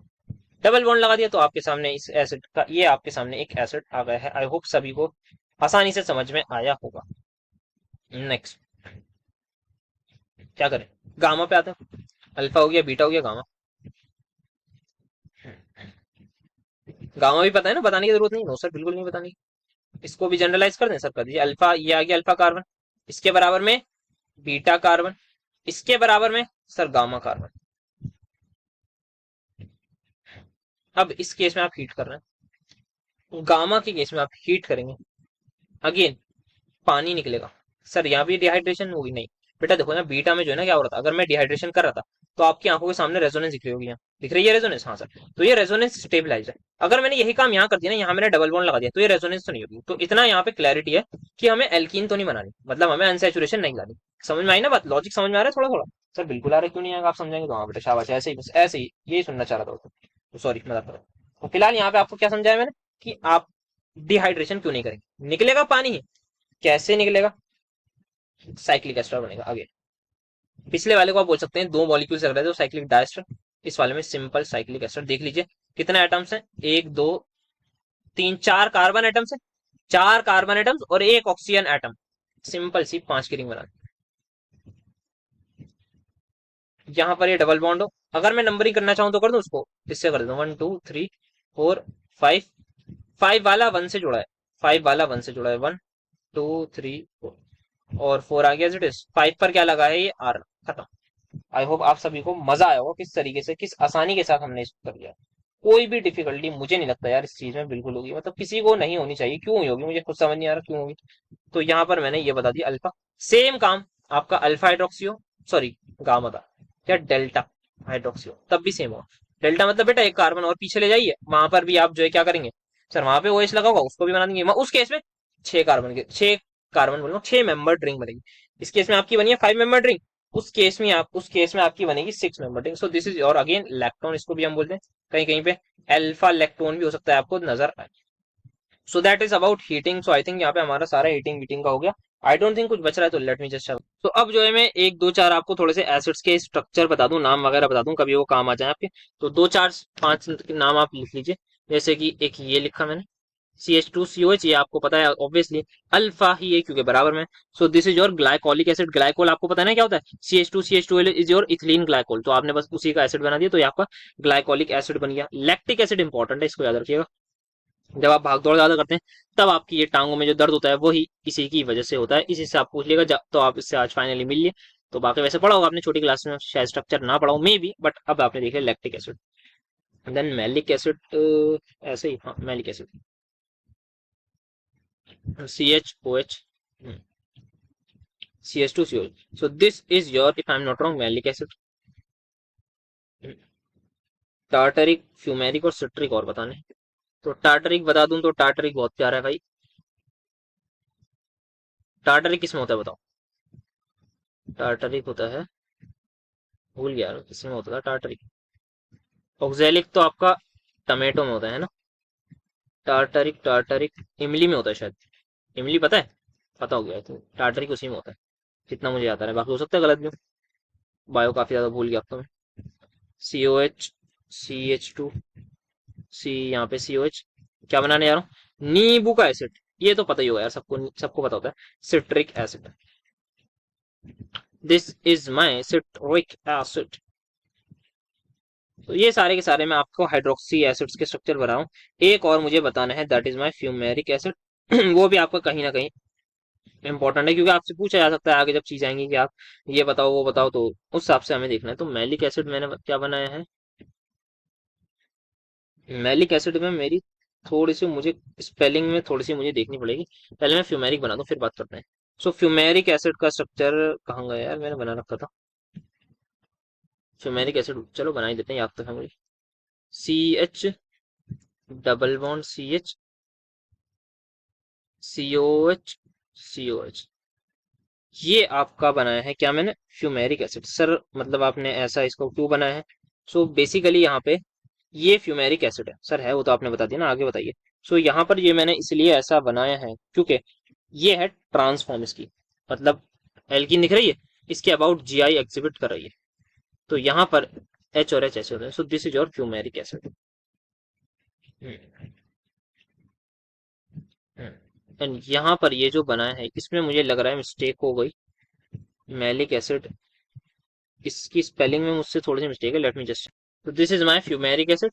एंड मैलिक एसिड जो है वो इसी की सिस फॉर्म होती है। स्पेलिंग में थोड़ा सा ध्यान रखिएगा, डिफरेंस है इस वाली और उस वाली मैलिक में। This is my malic acid. बाकी एक बार आप लोग प्लीज क्रॉस चेक भी करिएगा क्या मैंने स्पेलिंग वगैरह सब कुछ सही करी है। वैसे मेरे हिसाब से तो ऑब्वियसली सही लिखा है सब कुछ मैंने। तो ये हो गया यहाँ पर। अब यहाँ पे एक बात आ सकती है कि जैसे कोई भी नॉर्मल आपका एसिड दे दिया मैंने, जैसे कि यहाँ पे दो एग्जांपल है, कोई सिंपल वाला लूं। जैसे एक एग्जांपल मैं आपसे देता हूँ, मैंने आपको यहीं पर लिख देता हूँ, एक CH3COH एसिटिक एसिड है और एक ग्लाइकोलिक एसिड। क्या आप बता सकते हैं कौन ज्यादा एसिड होगा? सर ऑब्वियसली ये वाला ज्यादा एसिड होगा, क्योंकि ये स्ट्रॉन्ग माइनस एसिड है। बिल्कुल सही, जिसने भी ये बात बोली बिल्कुल बढ़िया, आपके कंसेप्ट क्लियर है, आपने एकदम परफेक्ट बात बोली कि यहाँ पर ड्यू टू माइनस आई ये ग्लाइकोलिक एसिड जो है वो ज्यादा स्ट्रॉन्ग एसिड होगा, ज्यादा स्टेबल कर रहा होगा हमारे कॉन्जुगेट बेस या एनायन। ठीक है, परफेक्ट एकदम। तो इस तरीके से छोटी मोटी चीजें यहाँ पर पूछी जा सकती हैं, तो वो तो बाकी कर लेंगे। और आई डोंट थिंक, मुझे लग नहीं रहा डाइकार्बोक्सिलिक एसिड में कुछ है बातचीत करने के लिए। सो इतना ही रखते हैं अपनी बातचीत को। कर्टियस रीअरेंजमेंट, ये वैसे अमाइंस में भी हमारे पास नेक्स्ट यूनिट में मतलब आती है, बट यहाँ पर भी है तो देख लेते हैं, क्योंकि यहाँ पे ये रह गई थी तो मैंने कहा इसको भी करा ही देते हैं। This is your acyl chloride obviously. इसकी रिएक्शन हम कराते हैं NaN3 से, मतलब NaN3 से। तो डायरेक्टली अगर मैं प्रोडक्ट लिखूं तो आपका बन जाता है 1 डिग्री अमीन, तो RNH2 आपका फाइनली बन जाता है, जो आपका इन जनरल होता है। सो ये पेंटेन आपका RNH2 प्लस साथ में CO2 निकल जाती है। करें मैकेनिज्म से थोड़ा सा देखें तो आइए देखते हैं, बाकी नाइट्रोजन गैस भी निकलती है साथ में। आइए इसका तुरंत से पहले बस जल्दी से मैकेनिज्म देखते हैं, छोटी सी रिएक्शन है, इसको जल्दी से निपटाते हैं। ये चीज है पता है, Na3 में Na पॉजिटिव N3 नेगेटिव, और N3 नेगेटिव का स्ट्रक्चर कुछ इस तरीके का होता है, यहाँ पर पॉजिटिव, यहाँ पर नेगेटिव, यहाँ पर नेगेटिव। सो नेट चार्ज -1 है, क्योंकि एक +1 भी है ना, तो -2 +1 मिल के -1 होगा। So that's why this is N3 negative. तो ये यहाँ पर अटैक कर देगा ऑब्वियसली इसके पास है, तो ये ऑब्वियसली ऊपर बॉन्ड शिफ्ट हो जाएगी। फिर इसका कमबैक होगा तो Cl को निकाल देंगे हम पहले स्टेप में। तो Cl को हमने बाहर कर दिया अपने गेम से, अपने गेम से नहीं उसके गेम से। यहाँ पर ये मेरे पास अजाइड आयन लग चुका है, अब यहाँ पे चिपक चुका है। इस पर पॉजिटिव लगाऊंगा, इस पर नेगेटिव लगाऊंगा। Now in the very next step what will happen, आप चाहे तो इसका एक रेजोनेटिंग स्ट्रक्चर बना सकते हैं, जैसे कि ये यहाँ शिफ्ट होगा और ये बॉन्ड यहाँ शिफ्ट हो जाएगी। सो यहाँ पर मैं दिखाता हूँ क्या होगा एग्जैक्टली। ये है N पर नेगेटिव चार्ज आ चुका, सिंगल बॉन्ड, ये ट्रिपल बॉन्ड, और यहीं पर आ चुका है positive. So this is a resonating structure हमारे पास। एंड एट द एंड क्या होगा, क्योंकि नाइट्रोजन एक बहुत प्यारी लिविंग ग्रुप होती है भाई, ये दोनों इलेक्ट्रॉन लेके चले जाएंगे, इस पर पॉजिटिव नहीं रहेगा। मेरे पास ये बचेगी, जिसको आई होप आप सभी लोग नहीं भूले होंगे क्या बनी है, बनाई है ये मैंने, दैट इज माई नाइट्रीन साथ में। अब सेम काम वैसा जैसा हमने हॉफमैन ब्रोमाइड में कहा था, सेम कर दीजिए। यहाँ पर इसको कर दीजिए, इसको इलेक्ट्रॉन दे दीजिए, इधर से इसको माइग्रेट कर दीजिए, अल्काइल आइसोसाइनेट बन जाएगा। सॉरी, सीओ लिखूंगा ना पहले, सलीके से एकदम करेंगे ना, तमीज और सलीके को बिल्कुल नहीं भूलना चाहिए सबसे ज्यादा वे। देन मैं पानी वानी डालूंगा and at the end I reach out जहां मुझे पहुंचना था, that is my R N. इसकी हाइड्रोलिसिस का मैकेनिज्म वैसे मैंने बताई था, आगे कर लेंगे तो उसमें देख लेंगे, अलग वाले अलग यूनिट, सेकंड यूनिट में देख लेंगे, उसमें बहुत सारे रिएक्शंस में यूज होना है। तो ये हमारा फाइनल प्रोडक्ट बन जाएगा। So that is about Curtius rearrangement, जो छोटी सी थी। एक्टिव मिथिलीन कंपाउंड्स काफी ज्यादा इंपॉर्टेंट है। इससे आता है कन्वर्जन, आपके बेसिकली सिंथेसिस करवाते हैं। And if I am not wrong, 8-10 number का तो पक्का यहाँ से सवाल आएगा, कंफर्म बोल रहा हूँ, कंफर्म तो 8-10 नंबर का है इस टॉपिक में से। बाकी ज्यादा भी हो सकता है, और बाकी पीवाईक्यू में पता ही लग जाएगा आपको इस टॉपिक की इंपॉर्टेंस। तो एक्टिव मिथिलीन कंपाउंड के बारे में मैंने थोड़ा बहुत बता भी रखा था, अब दोबारा बता देते हैं। सो क्या होता है, हमारे पास मिथिलीन ग्रुप होता है CH2 और उसकी दोनों वैलेंसीज फ्री। So this is our methylene group. अब मुझे इसको एक्टिव करना है, तो मैं यहाँ पर दो खतरनाक वाले इलेक्ट्रॉन विड्रॉइंग ग्रुप लगा दूंगा। जिससे क्या होगा, इलेक्ट्रॉन विड्रॉइंग ग्रुप लगाने से, GWE नहीं है, EWG है, तो आई होप समझ पा रहे होंगे आप, मैंने ऐसे क्यों लिखा है, केमिस्ट्री आप पढ़ ही रहे हैं। उससे क्या होगा, इसका जो हाइड्रोजन है उसकी एसिडिटी काफी ज्यादा बढ़ जाएगी। उससे क्या होगा सर, अगर हाइड्रोजन की एसिडिटी के डायरेक्टर बढ़ गया तो ऑब्वियसली हमारे पास काफी ज्यादा रिएक्शंस पॉसिबल होती है। जैसे फॉर एग्जांपल के तौर पर एक सिंपल एक्टिव मिथिलीन कंपाउंड में आपके सामने पेश करूं, सो दिस इज, जो कि एक डाइकीटोन है, ये काफी अच्छा आपका एक एक्टिव मिथिलीन कंपाउंड होता है। बाकी जो दो मेजरली हमें पढ़ना है, इथाइल एसिटोएसिटेट, डाइथाइल मेलोनेट, या फिर मेलोनिक एस्टर, ये दो हमें पढ़ने हैं जो काफी ज्यादा हमारे इंपॉर्टेंट है, जिनकी ऑब्वियसली बात हमें पूरे सिलसिले में करनी है। सो जितना आई रिमेम्बर, क्या आप सभी को याद है मेलोनिक एसिड हमने देखा था? सर मेलोनिक एसिड, हाँ सर देखा था। एन की वैल्यू क्या थी जरा उसमें मुझे बताइए सर। एन की वैल्यू 1। बस यही आपको चीज याद रखनी है, जिससे आपको थोड़ी सी आसानी होगी। Then we have is ethyl acetoacetate. तो मैं इन दोनों के स्ट्रक्चर बनाने सिखा देता हूँ किस तरीके से बनेगा। सबसे पहले आई एम सेइंग इथाइल। तो इथाइल अगर मैं कह रहा हूँ, और एसिटो एसिटेट इसका मतलब एस्टर है। तो एस्टर में हम जो भी सबसे पहले बोलते हैं ना, वो COO वाले ग्रुप में ऑक्सीजन के साथ लगाए, तो इथाइल ही आ गया। इथाइल एसिटो एसिटेट, इथाइल लगा दिया मैंने। अब ये ग्रुप मेरा बन गया, इफ सॉरी, इस पे इथाइल लगा दिया मैंने। अब मुझे लगाना है एक group एसिटो। So this is my एसिटो group, if I am not wrong, this is my एसिटो group. And इसके लिए मैं एसिटेट यूज करूँ, तो ये दिस इज माय एसिटेट। तो ये मैंने थोड़ा सा कोशिश करा है, एंड आई थिंक उसका भी नाम ऐसे ही करते हैं ना, एस्टर की नेमिंग, तो इसी तरीके से मैंने यहाँ पे बताया। So this is your ethyl aceto acetate, जो कि ऑब्वियसली एक एक्टिव मिथिलीन कंपाउंड है। Next thing that I have to tell is di methyl, sorry di ethyl malonate. तो आप सभी को मैंने मेलोनिक एसिड बताया था, ये होता है। कुछ नहीं करना, इसी में इसी की आप एस्टरिफिकेशन करा दीजिए। 2 मोल EtOH से आप रिएक्शन करा देंगे ना, तो आपको मिल जाएगा आपका डाई इथाइल मेलेनोएट, OET। यहाँ पर भी COET। आई होप डिफरेंस आपको दिख रहा होगा। एक बेसिकली डाई एस्टर है और एक एस्टर है, उसमें एक आपका कीटोन कंपाउंड है। इन दोनों की हमें सारी की सारी बातचीत हमें यहाँ पर करनी। अब मैं बात करना चाहूंगा थोड़े से ना एसिडिक कैरेक्टर के बारे में। अब इस वाले हाइड्रोजन में यहाँ पर ये एनायन मैंने बना लिया। यहाँ पर मैं अगर ये एनायन बना दूं, एक केस में कम कर लूं सपोज करिए, और इस केस में कम करिए, तो जरा मुझे जिन लोगों की ऑब्जर्वेशन पावर अच्छी है मुझे बताइए डिफरेंस क्या रहा है। सर इस केस में ये एनायन बना, इधर रेजोनेंस में, इधर रेजोनेंस में, बिल्कुल। सर इस केस में बना ये इधर रेजोनेंस में, इधर रेजोनेंस में, बिल्कुल। इस केस में बना इधर रेजोनेंस में, इधर रेजोनेंस में। तो रेजोनेंस स्टेबिलिटी हर तरफ है, सब लोग एग्री करते हैं। बट कुछ तो डिफरेंस होगा यार, मतलब कुछ इस रेजोनेंस स्टेबिलिटी में, मुझे जिस बच्चे ने ये बात सोच ली कि रेजोनेंस हर जगह स्टेबलाइज रेजोनेंस स्टेबिलिटी है, थोड़ा सा डिफरेंस और सोच के बताइए। तो वो इंसान जरूर ये बात सोचेगा कि सर यहाँ पे ये रेजोनेंस हो रही है, बट यहाँ पे जो ये वाला बंदा है वो इसके साथ भी बिजी है। तो अगर वो यहाँ पर भी बिजी है, इस साइड वो बिजी है, तो यहाँ पर उसका ध्यान थोड़ा कम जाएगा। तो ज्यादातर जो रेजोनेंस होगी मोस्ट ऑफ द टाइम वो इस वाले के साथ होगी, क्योंकि ये बेचारा अकेला है, ये कोई भी यहाँ पर इसके साथ बिजी नहीं है। ये वाला जो ग्रुप है ये अकेला था, तो यहाँ पे मोस्ट ऑफ द टाइम इसके साथ रेजोनेंस होगी, इधर कम होगी, होगी थोड़ी बहुत बट कम होगी। समझ में आया डिफरेंस? अब यहाँ पर ना दोनों साइड से देखिए आप बिजी है। सर कैसे समझाइए बेटा, ये देखो ना, ये इधर आएगा, ये इधर जाएगा, फिर यहाँ पर भी इधर आएगा, इधर जाएगा।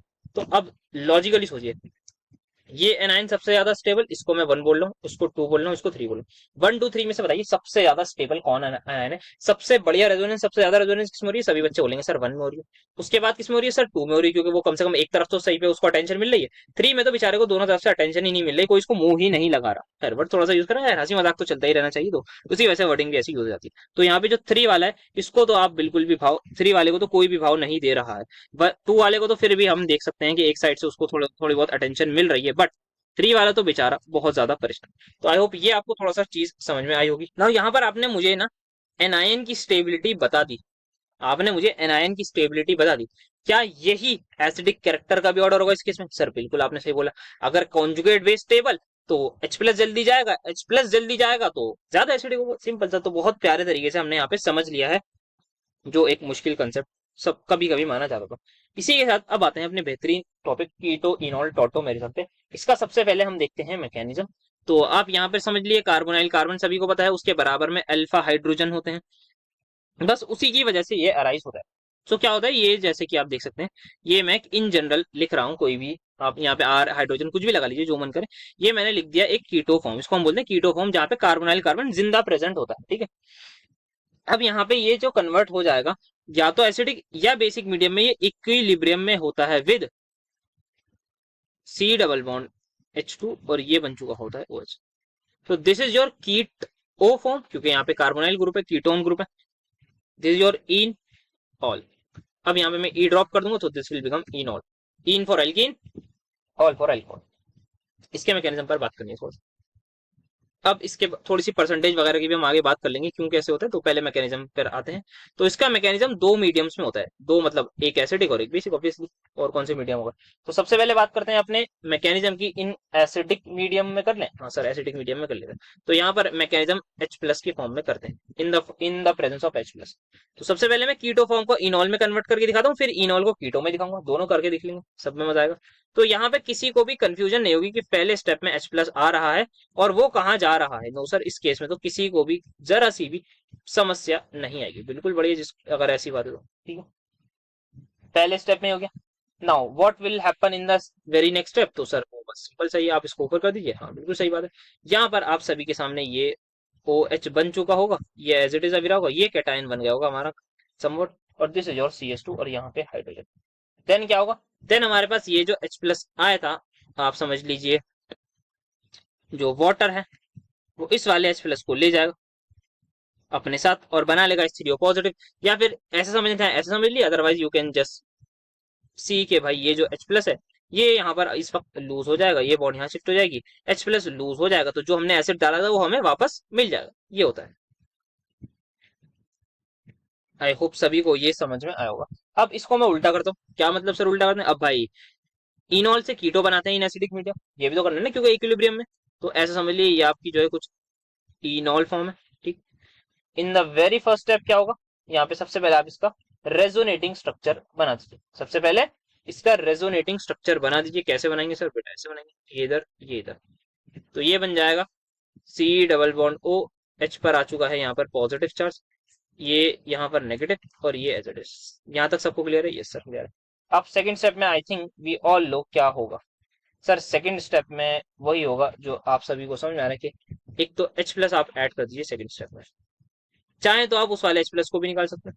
सॉरी यहाँ पे डबल बॉन्ड गलत बना दिया, ये डबल बॉन्ड हो और यहाँ पे ये पॉजिटिव, एंड देन फाइनली हम इसको H प्लस को निकाल देंगे। तो ये हमारा सिंपल सा इसका मैकेनिज्म हो जाएगा। आई होप समझ में आया होगा किस तरीके से हम निकाले। इसको मैं CH3 कर देता हूँ, बाकी वैसे तो यहाँ पे 2 हाइड्रोजन ही लगाने बेटर रहेंगे क्योंकि मैंने इसी से स्टार्ट करा था। ये 2 हाइड्रोजन और यहाँ पे कोई भी ग्रुप लग सकता है, ठीक है। सबको क्लियर है? अब आते हैं बेसिक मीडियम में क्या होता है। तो बेसिक मीडियम का तो काफी आई थिंक आपको आइडिया होना चाहिए। OH पता ही क्या करेगा सर? OH नेगेटिव के बाद 2 ऑप्शन है, या तो एनायन बनाएगा या directly nucleophilic attack. So obviously यहाँ पर हम एनायन बनाएंगे।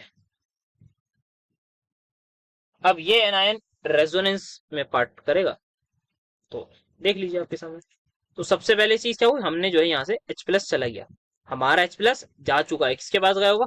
वाटर वगैरह में चला गया होगा, ये हुआ। अब नेक्स्ट स्टेप में जो पानी है वो इस फॉर्म में होता है, पानी से हम कहेंगे भाई H प्लस दे दो प्लीज, तो पानी की कहा यार, प्लीज की क्या बात, बिल्कुल ले लीजिए। तो पानी अपना H प्लस हमें दे देगा, और OH नेगेटिव जो इनिशियली हमारा जो है वो नहीं, OH नेगेटिव तो वापस एज इट इज रहेगा। जो फर्स्ट स्टेप में यूज हुआ था उसने तो खाली H प्लस दिया था ना, तो जो हमने H प्लस दिया था, जो हमारा ये H प्लस गया था ना, वही वापस आ गया। तो सब कुछ पहले जैसा है, तो हमने हमारा कुछ नुकसान नहीं हुआ ना उसका कुछ फायदा हुआ, बस रिएक्शन हो गई, ये फायदा हुआ। तो ये बन गई आपकी इनॉल फॉर्म। अब इसको मैं अगर लेके जाऊं कीटो में, तो यहीं से लेके जाता हूँ। OH नेगेटिव क्या करेगा, इसका H प्लस ले जाएगा, सिंपल सा करिए। क्या करा इसने, H प्लस ले गया। नेक्स्ट स्टेप में रेजोनेंस करवा दीजिए, और इस जो H प्लस गया है उसको ऐड करा दीजिए पानी में से लेके, सिंपल सा खत्म। आई होप सभी को मैकेनिज्म क्लियर होगा, आई डोंट थिंक किसी को इसमें कोई डाउट होगा। सो यहाँ पर ये बात कर, नाउ अब थोड़ी सी क्या बात कर लूं मैं कीटो इनॉल उसकी कंटेंट की। अब यहाँ पर थोड़ा सा अगर मैं एक आध चीज आपको समझाना चाहूँ, तो there is something which is called as enol content. मतलब क्या है कि भाई जो कीटो फॉर्म है, क्या वो इक्विलिब्रियम में है, सबसे पहले सर है, बिल्कुल है, क्यों नहीं होगी। तो किसी भी हमारे एसिड या बेस में अगर मैं ले लूं, तो ये कीटोन जो है वो कन्वर्ट हो जाएगा आपके इनॉल। नाउ द पॉइंट इज, क्या इसमें अच्छी स्टेबिलिटी है या नहीं, क्या इसमें फायदा है या नहीं, ये मेन मुद्दा होता है। क्या यहाँ पे स्टेबिलिटी है या नहीं, वो हमें देखना होता है। सो जैसे मैं इसका एग्जांपल लूं, अभी मैं आपको दिखाता हूँ, जरा इसका आप कीट इनॉल फॉर्म बनाइए। सर इसका ये देखिए ये, और अभी आपको एक बढ़िया चीज की, सर बढ़िया चीज की दिखाइए। नाउ इस केस में देखिए, क्या कुछ नजर आ रहा है, सर बिल्कुल आ रहा है। क्या 6 मेंबर रिंग बन रही है, क्या हाइड्रोजन बॉन्डिंग नाम की चीज हो रही है, सर बिल्कुल हो रही है। सो आई होप आप सभी को समझ आया होगा किस तरीके से हाइड्रोजन बॉन्डिंग यहाँ पर हो रही है। तो खुद ही लॉजिकली बताइए, ऊपर हाइड्रोजन बॉन्डिंग हो रही है, नो सर, नीचे हो रही है, हाँ सर। अगर नीचे हाइड्रोजन बॉन्डिंग हो रही है तो क्या ये स्टेबल होगा, द आंसर इज यस। तो इसमें जो इनॉल कंटेंट है वो काफी ज्यादा हाई होगा, और ये मेजरली इनॉल फॉर्म में, अगर मैं इसकी परसेंटेज की टर्म्स में लिखूं तो 76% ये, तो 24% ये रहता है। आई होप आपको समझ में आया होगा किस तरीके से मैंने यहाँ पर करा है। और यहाँ पर काफी चीजें मैटर इसकी बेसिकली एसिडिक स्ट्रेंथ पर भी कर दी, क्योंकि ये H यहाँ पर आया ना इस ऑक्सीजन पर, तो हमने कहीं ना कहीं H प्लस को लूज करा है। फिर दोबारा हमने पानी में से वो तो गेन करा होता है, मैकेनिज्म आपने देख ही लिया किस तरीके से हमने देखा। तो बेसिक मीडियम में तो बेसिकली H प्लस जाता ही है, बाकी भी हमें H प्लस तो लूज करना ही पड़ता है। ये वाला जाता है, ये ऊपर की तरफ ही तो जा रहा है ना, यहाँ से हाइड्रोजन निकल के ऊपर जा रहा है, तो H प्लस हमें अपना गंवाना पड़ता है। तो कहीं ना कहीं एसिडिक स्ट्रेंथ पर भी बात आ जाती है कि भाई अगर एसिडिक स्ट्रेंथ जिसकी ज्यादा है, वो आपका हो सकता है, आप सोच सकते हैं, ये सोचने का एक तरीका बता रहा हूँ, वो उसमें इनॉल कंटेंट आपका ज्यादा होने के चांसेस है, ठीक है। तो यहाँ पर इस तरीके से हम समझाते हैं। सो यहाँ पर ये हो गया, और बाकी हम ये बोल सकते हैं रेजोनेंस स्टेबलाइज भी है, बाकी सारी चीजें हैं यहाँ पर कि रेजोनेंस वगैरह। इससे खैर इसको बात करके क्या ही करेंगे, रेजोनेंस स्टेबिलिटी वो तो ऑलरेडी हमने देख ली। सो ये हो गया है। Now what can be done. तो ये मेन इंपॉर्टेंट थी कि भाई यहाँ हाइड्रोजन बॉन्डिंग हो रही है। और भी एक और रीजन यहाँ पे बोल सकते हैं कि भाई यहाँ रेजोनेंस हो रही है, ये इधर शिफ्ट होगा, ये इधर शिफ्ट होगा, यहाँ पे कोई रेजोनेंस नहीं हो रही है सच। वैसे तो हो रही है, मतलब यहाँ पे ये नेगेटिव आएगा ना, फिर ये आगे और लंबी रेजोनेंस होगी, ये आगे भी चला जाएगा, तो नेगेटिव चार्ज लंबा डिस्पर्स हो जाएगा, कहने का ये मतलब है।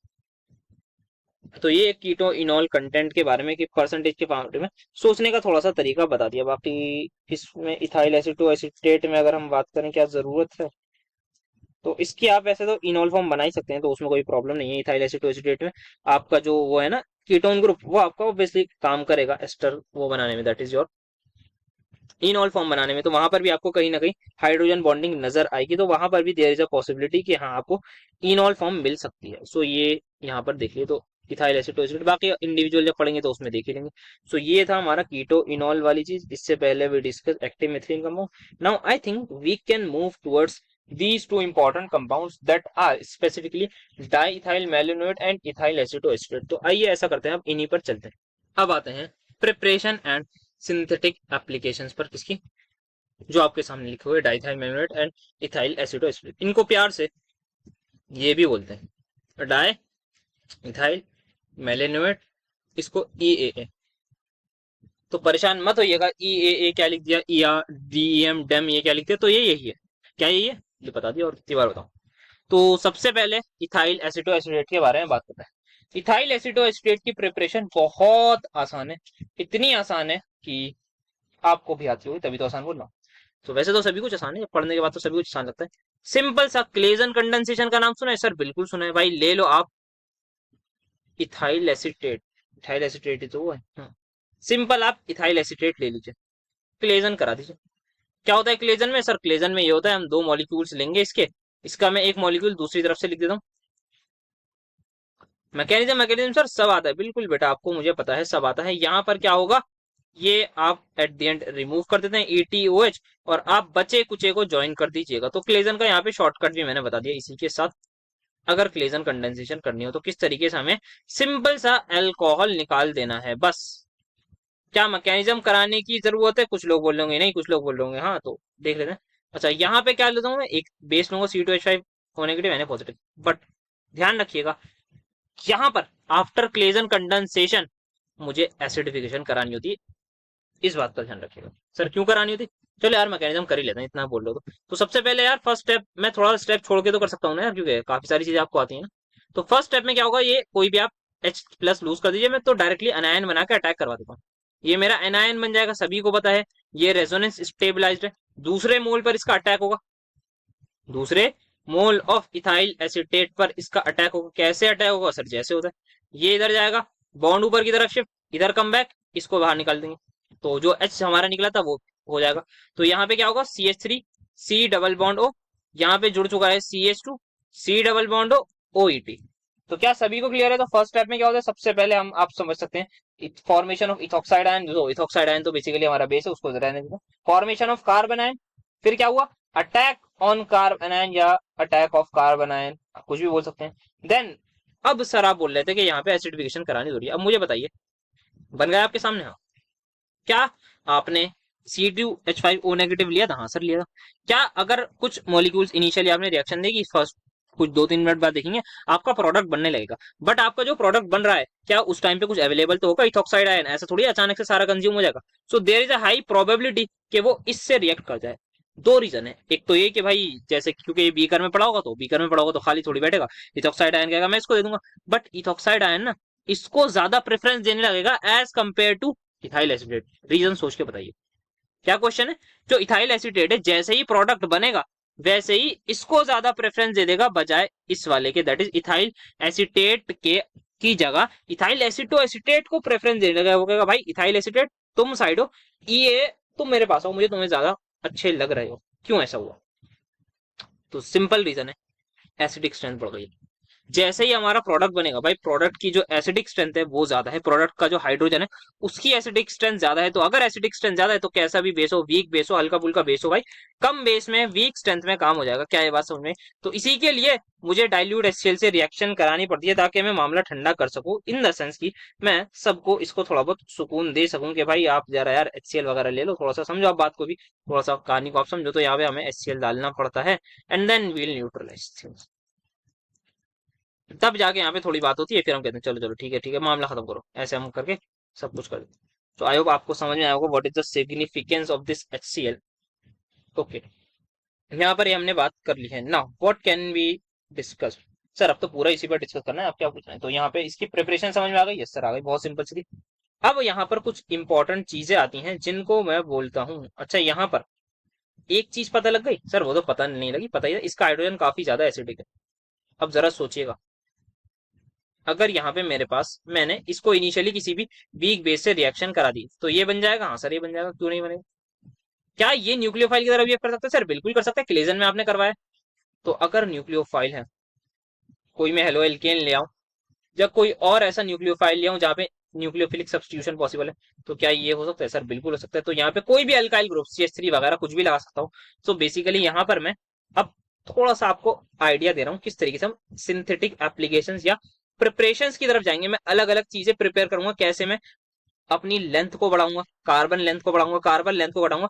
तो बैक ऑफ द माइंड आपके दिमाग में ये चीज आ जाए कि इस तरीके से हम कुछ ना कुछ इसमें बेसिकली एल्काइलेशन में बोलूंगा, तो इस प्रोसेस को मैं एल्काइलेशन बोलूंगा। इथाइल एसिटो एसिटेट का जो एनायन है वो न्यूक्लियोफिलिक होता है, वो अल्काइल से रिएक्ट करेगा तो एल्काइल एसिटो एसिटिक एस्टर मेरे पास बन जाएगा।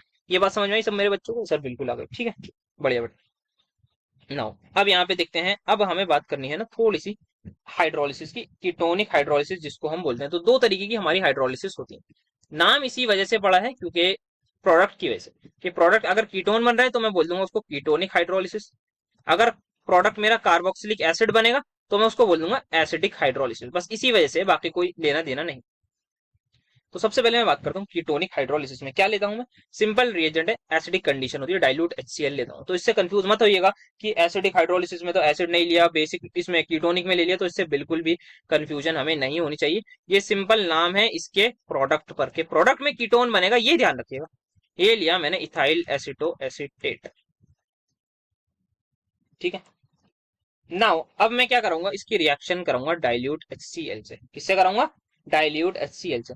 तो आप डायरेक्टली ट्रिक याद रखिए किस तरीके से हमें बॉन्ड ब्रेक वगैरह करने। डाइल्यूट HCl से रिएक्शन करानी है पानी की प्रेजेंस में। क्या प्रोडक्ट बनेगा, again I am asking sir, ketone बनेगा।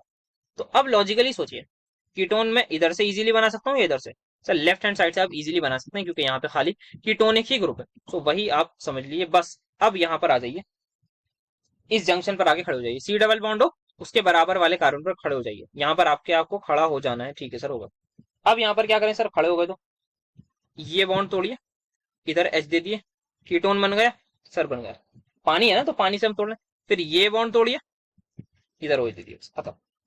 यहाँ पे क्या करा आपने, OH दे दिया, साथ में आपकी CO2 रिलीज हो जाएगी। तो CO2 निकल गई, क्या बना सर, एसीटोन बन गया, साथ में एल्कोहल बन गया।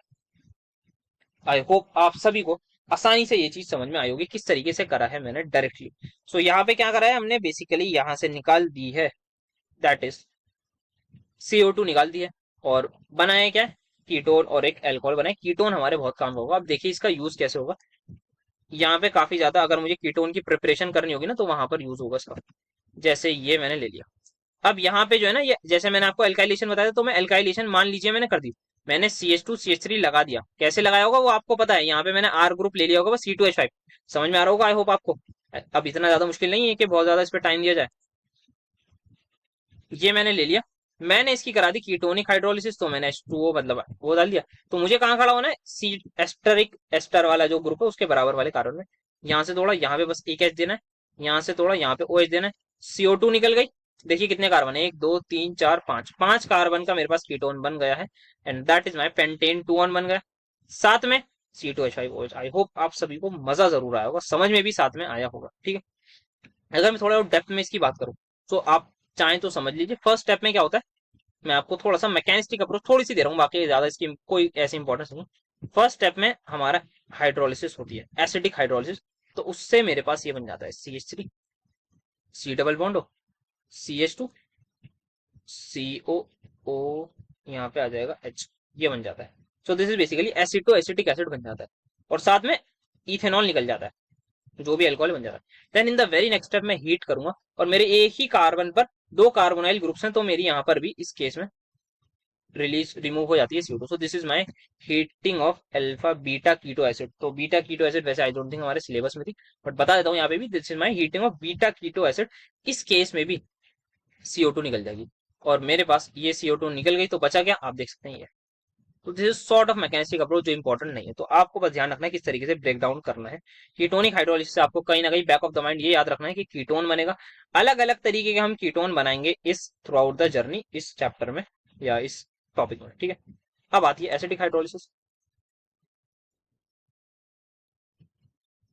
रिमेंबर यहां पर क्या रखना है कि हमें कॉन्सेंट्रेटेड NaOH से देन HCl से करेंगे।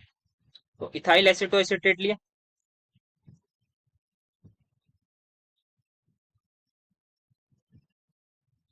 यहां पर क्या लेना है, पहले स्टेप में हम लेते हैं कॉन्सेंट्रेटेड NaOH, और सेकेंड स्टेप में हम लेते हैं पानी, या सॉरी डाइल्यूट HCl, पानी कह रहा हूं, HCl। तो यहाँ पे बेसिकली 2 मोल हमारे, क्योंकि डाइल्यूट है NaOH है, कॉन्सेंट्रेटेड है भले, बट पानी में तो होगा थोड़ा बहुत, यहाँ पे डाइल्यूट HCl है, यहाँ भी पानी होगा, तो 2 मोल हमारे यहाँ पे पानी के लगते हैं। 2 मोल पानी के लगते हैं, किस तरीके से ब्रेक डाउन करना है आप ध्यान से सोचिएगा। क्या बनाना है बेटा, सर एसिड बनाना है।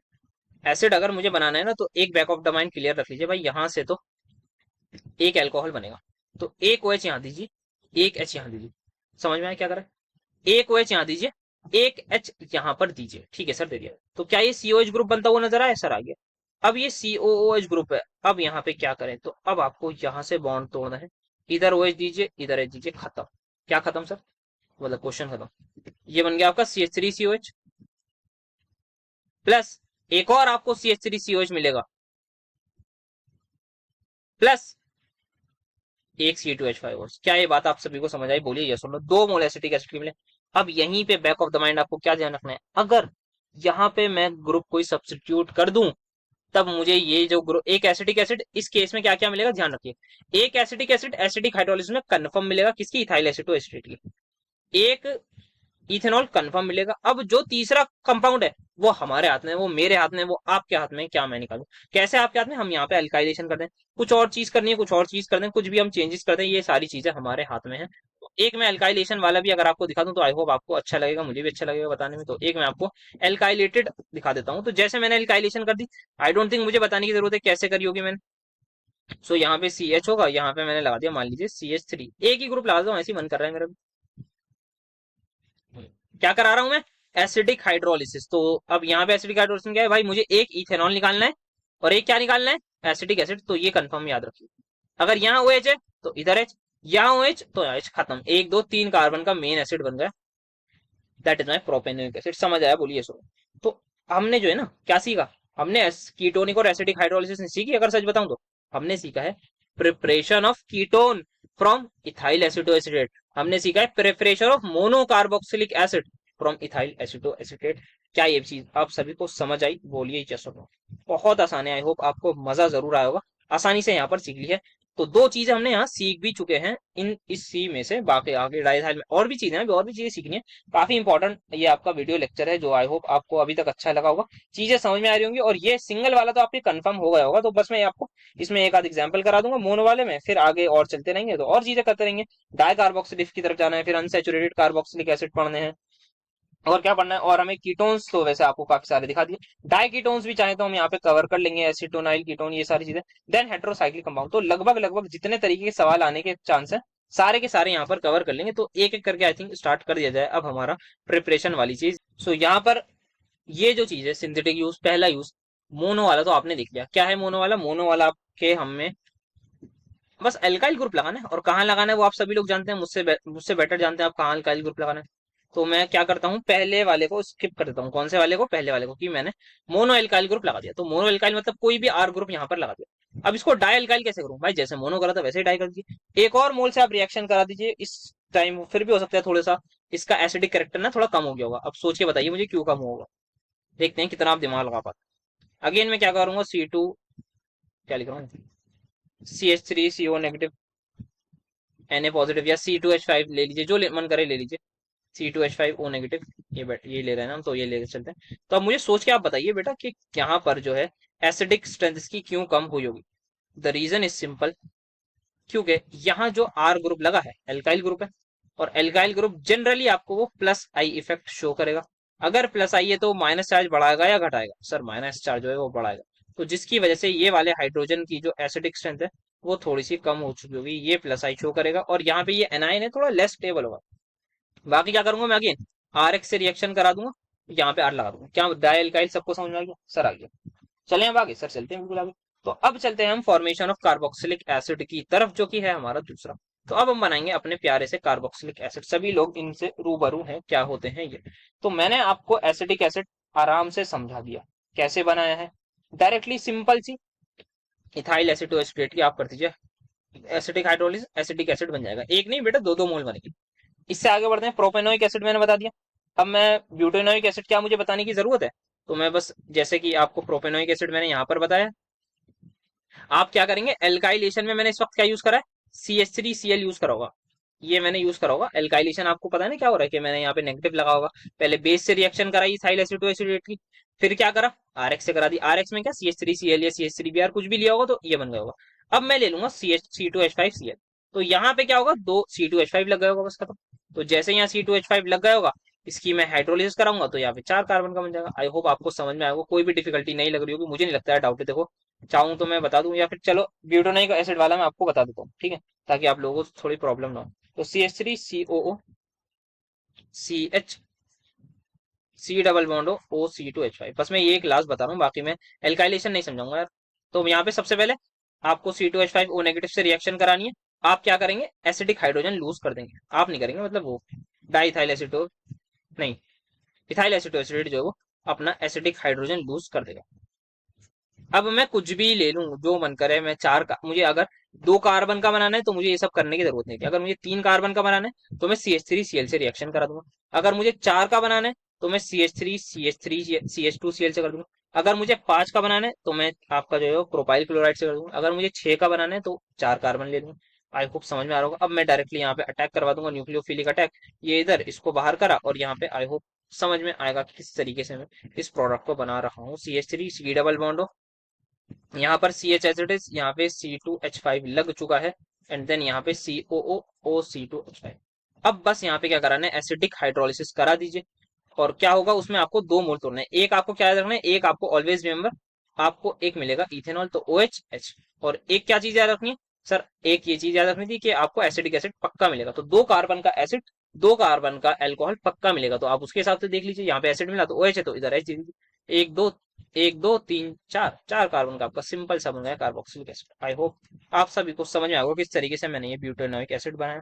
साइड प्रोडक्ट क्या बनेंगे, वही एक बनेगा C2H5OH, एक बनेगा CH3COH। आई डोंट थिंक इसमें किसी को कोई डाउट होगा। नेक्स्ट मैं बस एक एसिड बता देता हूँ, दैट इज आइसोब्यूटेनोइक एसिड बता देता हूँ कैसे बनेगा। तो वैसे तो आपको पता है, बस मुझे स्ट्रक्चर बताने की जरूरत है, आप दिमाग लगा लीजिएगा आप कैसे करना है।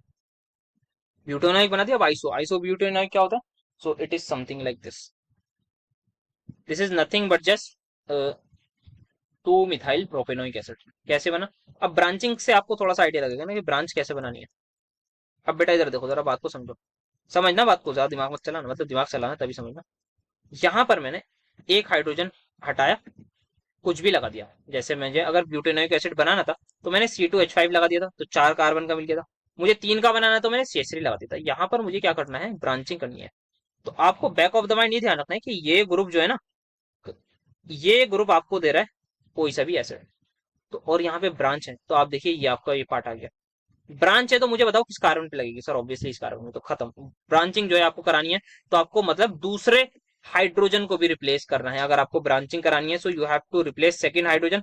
तो वही आप काम करेंगे, C2H5O NH पॉजिटिव से आप करेंगे क्या, रिएक्शन, दूसरे हाइड्रोजन को हटाएंगे। सेकंड स्टेप में किसी भी RCl, इस बार लेंगे हम CH3Cl या CH3Br, रिएक्शन करेंगे, लात मार के बाहर करेंगे, आपके सामने आ जाएगा क्या, ये वाला कंपाउंड। तो डाई एल्काइलेशन यहाँ पे हमने करा दिया। तो मोनो एल्काइल की जगह अब हमें क्या कराना है, डाइल। तो जहां भी ब्रांचिंग आ जाए तो बैक ऑफ द माइंड ध्यान रखना है, हमें डाई एल्काइलेशन करानी है। देन अगेन नेक्स्ट स्टेप में सिंपल सी आप करा दीजिए एसिडिक हाइड्रोलिसिस। तो उसमें क्या याद रखना है हमें, एक तो OH और एक यहाँ पे एसिडिक एसिड और इथेनॉल हमें याद रखना है, बाकी हम देखेंगे। तो 1 2 3 4, तो 3 कार्बन की स्ट्रेट चेन और एक ये तो ये आपका। आई होप आपको समझ आया होगा किस तरीके से आइसोब्यूटेनोइक एसिड बना। देन आपका वैलेरिक एसिड भी होता है, तो मैं नाम लिख देता हूँ, बस आपको स्ट्रक्चर दिखा देता हूँ कभी आपसे पूछना। तो there is something called as valeric acid, जो आपका ये होता है। और this is your 2 methyl butanoic acid. तो ये भी आप सिंपल सा कर लेंगे, बस आपको पता है क्या करना है। तो हमारे ये हो गए क्या, अनसेचुरेटेड नहीं सैचुरेटेड कार्बोक्सिलिक एसिड या सिंपल एल्काइलिक कार्बोक्सिलिक एसिड। अब हमें डाई की बात करनी है और अनसेचुरेटेड की बात करनी है। तो एक मैं सबसे पहले लेता हूं अनसेचुरेटेड का एग्जाम्पल। तो now we are discussing unsaturated. अगर मुझे कार्बोक्सिलिक एसिड बनाने हैं तो कैसे बनेगा। अनसेचुरेटेड का मतलब सबको पता है, यस सर बिल्कुल पता है, क्यों नहीं पता। तो सबसे पहले हम सबसे सिंपल वाला बनाते हैं, that is your acrylic acid. Acrylic acid क्या होता है बताते, दिस इज दिस, समझिएगा। तो आपको कहीं ना कहीं अनसेचुरेशन लानी है, ये आपके बैक ऑफ द माइंड आ जाना चाहिए कि आपको किसी तरीके से यहाँ पर क्या लाना है। सर हमें यहाँ पर there has to be a double bond in our ethyl acetoester. तो this is my ethyl acetoester. इसको मैं अगर बनाऊं तो थोड़ा सा इस तरीके से, ये ET लगा दिया और यहाँ पे C डबल बॉन्ड OCH, ये होता है ना, हाँ ये होता है, ठीक है सर। हाँ। अब मुझे यहाँ पर क्या करना है, डबल बॉन्ड लगाना है। तो आपको पता है अगर मैं इसकी डायरेक्टली हाइड्रोलिसिस कर दूं, अगर मैं इसकी डायरेक्टली हाइड्रोलिसिस कर दूं तो मुझे यहाँ पे 2 एसिटिक एसिड मिलेंगे। मैं इधर से तोड़ूंगा बॉन्ड और यहाँ पे OH, और एक बॉन्ड यहाँ से तोड़ूंगा, यहाँ पे OH।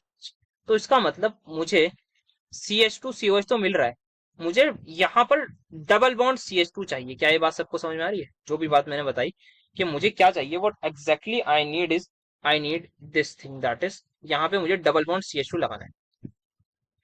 कोई कहे कि नहीं जी सर आप जो है वो गलत बोल रहे हैं, मतलब कैसे गलत बोल रहा हूँ, फिर बताऊँ क्या अगर ऐसा है तो यहाँ पर क्या आपको दिमाग में आना चाहिए कि आपका ये CH3 सॉरी, ये आपको मिल रहा है, क्या मिल रहा है, दैट इज एसिटिक एसिड, यहाँ पे सिंपल मिल जाएगा। अगर मैं एल्काइलेशन कर दूं तो मुझे 3 का मिल जाएगा, 4 का मिल जाएगा, ये सब बात कर ली। बट मुझे कहीं ना कहीं इस पर डबल बॉन्ड CH2 लगाना है। समझ में आ रही है बात? बिल्कुल आ रही है। अगर आ रही है तो बहुत अच्छी बात है। तो आइए अब यहाँ पे कहानी को समझते हैं और इस कहानी को निपटाते हैं। तो यहाँ पे आप रिएक्शन करा दीजिए HCHO से। सिंपल सी आपकी ये आप समझ लीजिए सॉर्ट ऑफ आपकी एल्डोल टाइप वाली ही रिएक्शन होगी। ये हमने वैसे आई डोंट थिंक पढ़ी है, मतलब स्पेसिफिक नेम रिएक्शन तो नहीं है। तो यहाँ पर आप सिंपल पानी निकाल दीजिए, इससे रिएक्शन कराएंगे आप, पानी निकाल दीजिए। तो क्या बन जाएगा आपका, ये सी डबल बॉन्ड यहाँ पे CH2 आ जाएगा, पूरा कंपाउंड ऐसे सिंपल सा करा दीजिए। अब इसकी कौन सी हाइड्रोलिसिस, वही एसिडिक हाइड्रोलिसिस, क्योंकि एसिड बना रहे हैं तो एसिडिक हाइड्रोलिसिस ही हमें पढ़नी है और वही काम की है। तो यहाँ पे एक OHH और यहाँ पे OHH। तो देख लीजिए क्या बने, CH2CHCOOH। आई होप आपको समझ में आया होगा। तो ये आपको याद रखनी है चीजें, कुछ कुछ तो याद रखनी ही होंगी।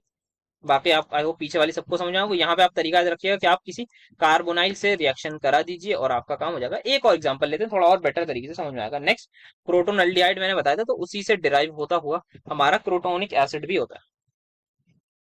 वैसे ये वाले ना अनसेचुरेटेड वाले थोड़े कम आते हैं एग्जाम में, मुश्किल है। बाकी आ भी सकते हैं, तो इसलिए यार कराना तो है मुझे सब कुछ। That is this. तो इथाइल एसिटोएसिडेट सबसे पहले बना लिया जाए, COOET COCH3।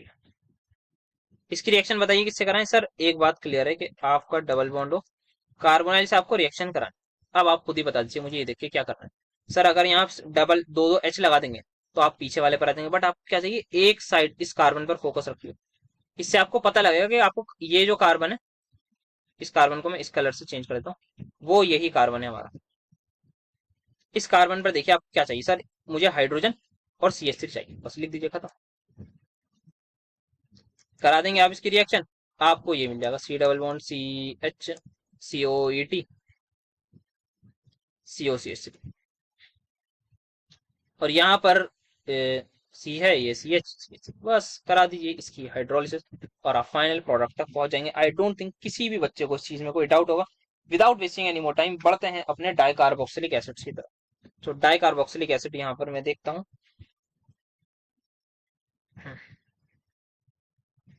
सो डाइकार्बोक्सिलिक एसिड में एक सक्सेनिक एसिड की अलग प्रिपरेशन कराते हैं और बाकी सारों की थोड़ी अलग प्रिपरेशन कराते हैं। जब हमारी थोड़ी सी हायर वाले आ जाते हैं, थोड़े हायर वाले, जैसे 4 वाला है ना, 4 वाले से शुरू होते हैं, वो सक्सेनिक एसिड हो गया। देन यहाँ पर वैसे तो सक्सेनिक एसिड की भी आप उस तरीके से करवा सकते हैं, बट थोड़ा सा यहाँ पे अवॉइड किया जाता है, पता नहीं क्यों किया जाता है। तो देखते हैं यहाँ पर, समझते हैं क्या करें। तो इथाइल एसिटोएसिटेट क्या करना है आपको, 2 मॉलिक्यूल ले लीजिए सिंपल से। मैं इसी से कराता हूँ वरना कंफ्यूजन हो जाती है बच्चों को, तो मैं डायरेक्टली इसी मेथड से करवाता हूँ, बेटर रहेगा आपके लिए। हमें जो है इथाइल एसिटो एसिटेट के 2 मॉलिक्यूल्स लेने हैं। कितने मॉलिक्यूल बेटा, 2 मॉलिक्यूल। सब ले लेंगे सर, ले लेंगे, ले लेते हैं, आप कहना तो। COOCH2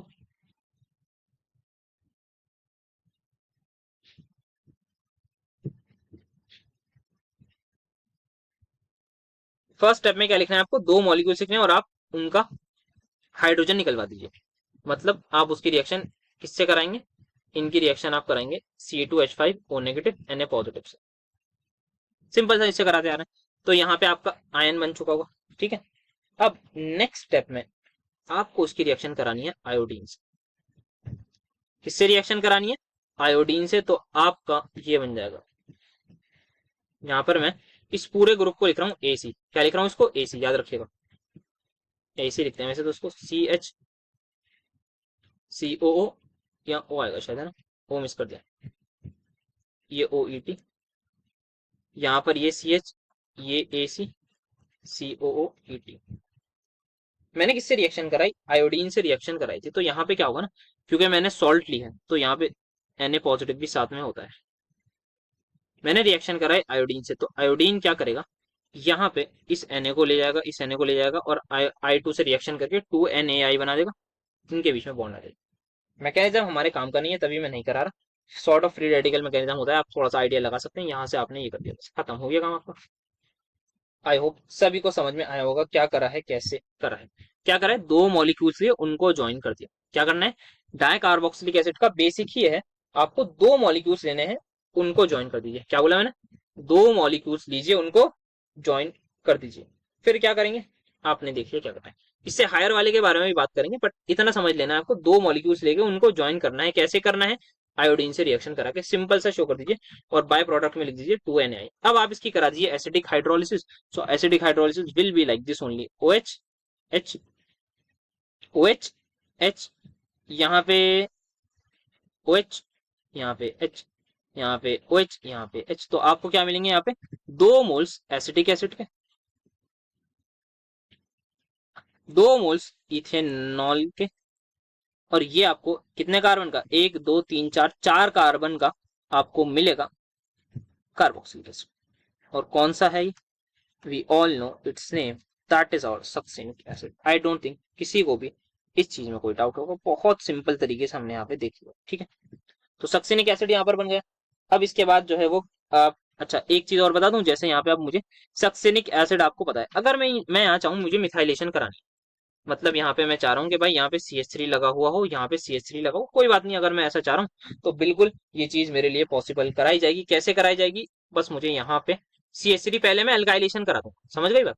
तो पहले मैं एक मोल की एल्काइलेशन करा दूंगा, एल्काइलेटेड प्रोडक्ट ही लूंगा मैं डायरेक्टली, फिर उसमें से दूसरा हाइड्रोजन निकाल के उसमें से ज्वाइन कराऊंगा, ठीक है, समझ में आ गया। यहाँ बस हाइड्रोजन नहीं आएगा, यहाँ एल्काइलेटेड प्रोडक्ट होगा। तो सक्सेनिक एसिड से अगर डाई मिथाइल सक्सेनिक एसिड बनाना है तो आई होप आपको चीज समझ में आई होगी।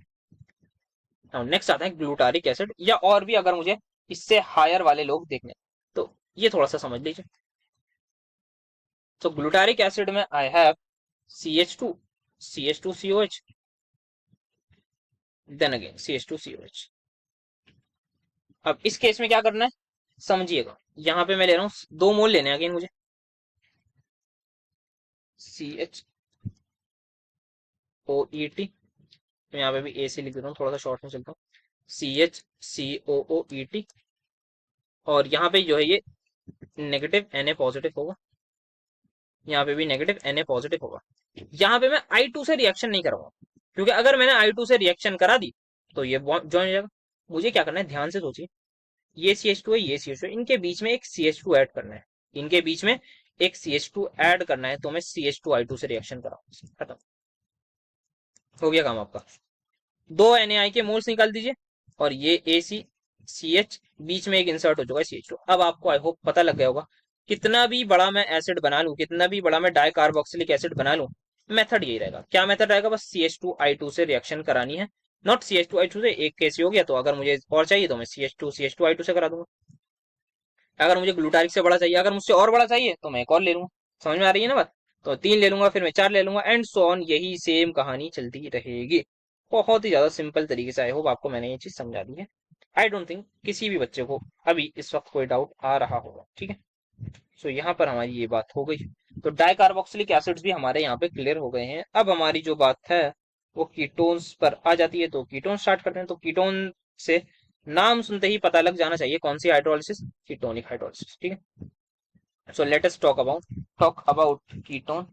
तो एसीटोन हो जाए, मिथाइल इथाइल कीटोन सब आप बना लेंगे। मैं यहाँ पे इसकी सिर्फ इन जनरल रिएक्शन लिख रहा हूँ, काफी ज्यादा मतलब यार बातचीत हो गई है, रिकॉर्डिंग भी काफी कर ली है, तो थोड़ा गला भी बैठ रहा है। तो यहाँ पे क्या करने थे हम, ऑब्वियसली डाइल्यूट HCl लेते हैं, सिंपल सा। और कैसे कराते हैं, एक ही मोल पानी का हमारा जाता है। हमें क्या बनाना होता है, हमें एसीटोन बनाना है, या हमें कोई भी कीटोन बनाना होता है। तो वो कैसे बनाया था मैंने बताया था, एक आपको वो कार्बन डाइऑक्साइड निकालनी है, तो यहाँ OH लगा दीजिए, ये चला गया। अब H बचा तो वो यहाँ पे लगा दीजिए, ये आपका कीटोन बन गया। तो इस केस में क्या बनेगा, एसीटोन। अगर मुझे चार कार्बन का कीटोन बनाना है तो मैं क्या करूंगा, सर आप यहाँ पे जो है वो अल्काइलेशन कर दीजिए। बिल्कुल सही बेटा, आपने एकदम सही बोला। तो यहाँ मैं अल्काइलेशन कर दूं। अगर मुझे एक ब्रांच लगानी है तो मैं क्या करूंगा, यहाँ पर भी CH3 लगा दूंगा। क्या ये चीज सभी को समझ में आ रही है, मुझे नहीं लगता ये समझाने की जरूरत है। कुछ भी आपको दे दें, iso propyl methyl ether, methyl ethyl ether, जो आपसे बोलेंगे वो आप बना लेंगे। तो अगर आपको मिथाइल इथाइल ईथर बोल दें सपोज करिए, तो इसका मतलब क्या है, एक साइड मिथाइल एक साइड इथाइल, तो यह आ गया आपका। आप यहाँ पे एक CH3 लगा देंगे, एक साइड मिथाइल एक साइड इथाइल। हो सकता है आपसे बोल दें मिथाइल आइसोप्रोपाइल ईथर, तो एक साइड मिथाइल एक साइड आइसोप्रोपाइल, ये आपका ग्रुप आ गया। हो सकता है मिथाइल इथाइल हो गया, मिथाइल प्रोपाइल बोल दें, तो आपको जो है यहाँ पे बस C2H5 कर दीजिएगा। आई डोंट थिंक इसमें मुझे बताने की जरूरत है भाई, बहुत ज्यादा इसकी बातचीत कर ली, तो बहुत ज्यादा सिंपल सी हमारी ये चीज थी जो हमने डिस्कस कर ली है। नाउ नेक्स्ट अगर चीज की तरफ बढ़े, सो दैट इज डाइकीटोन्स, या फिर आई थिंक 1,3 डाइकीटोन, जिसको हम बोलते हैं कि एक कार्बन को जस्ट छोड़ के हमारे पास बनता है जो। सो देखिए यहाँ पर इसको थोड़ा सा समझते हैं डाइकीटोन्स को,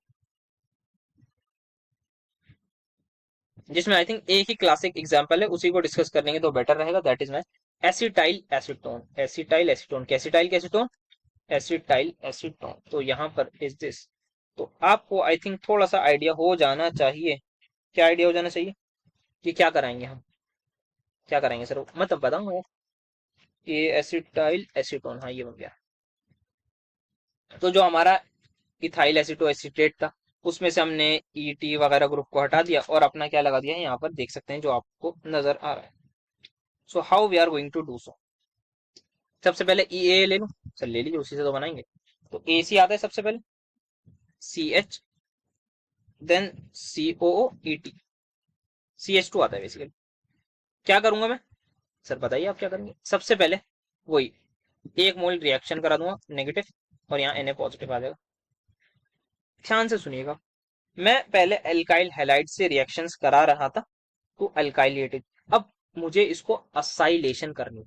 मुझे क्या करनी है, इसकी असाइलेशन करनी है। मुझे CH3COO ग्रुप को इंट्रोड्यूस करना है। I hope back of the mind समझ में आ रहा होगा।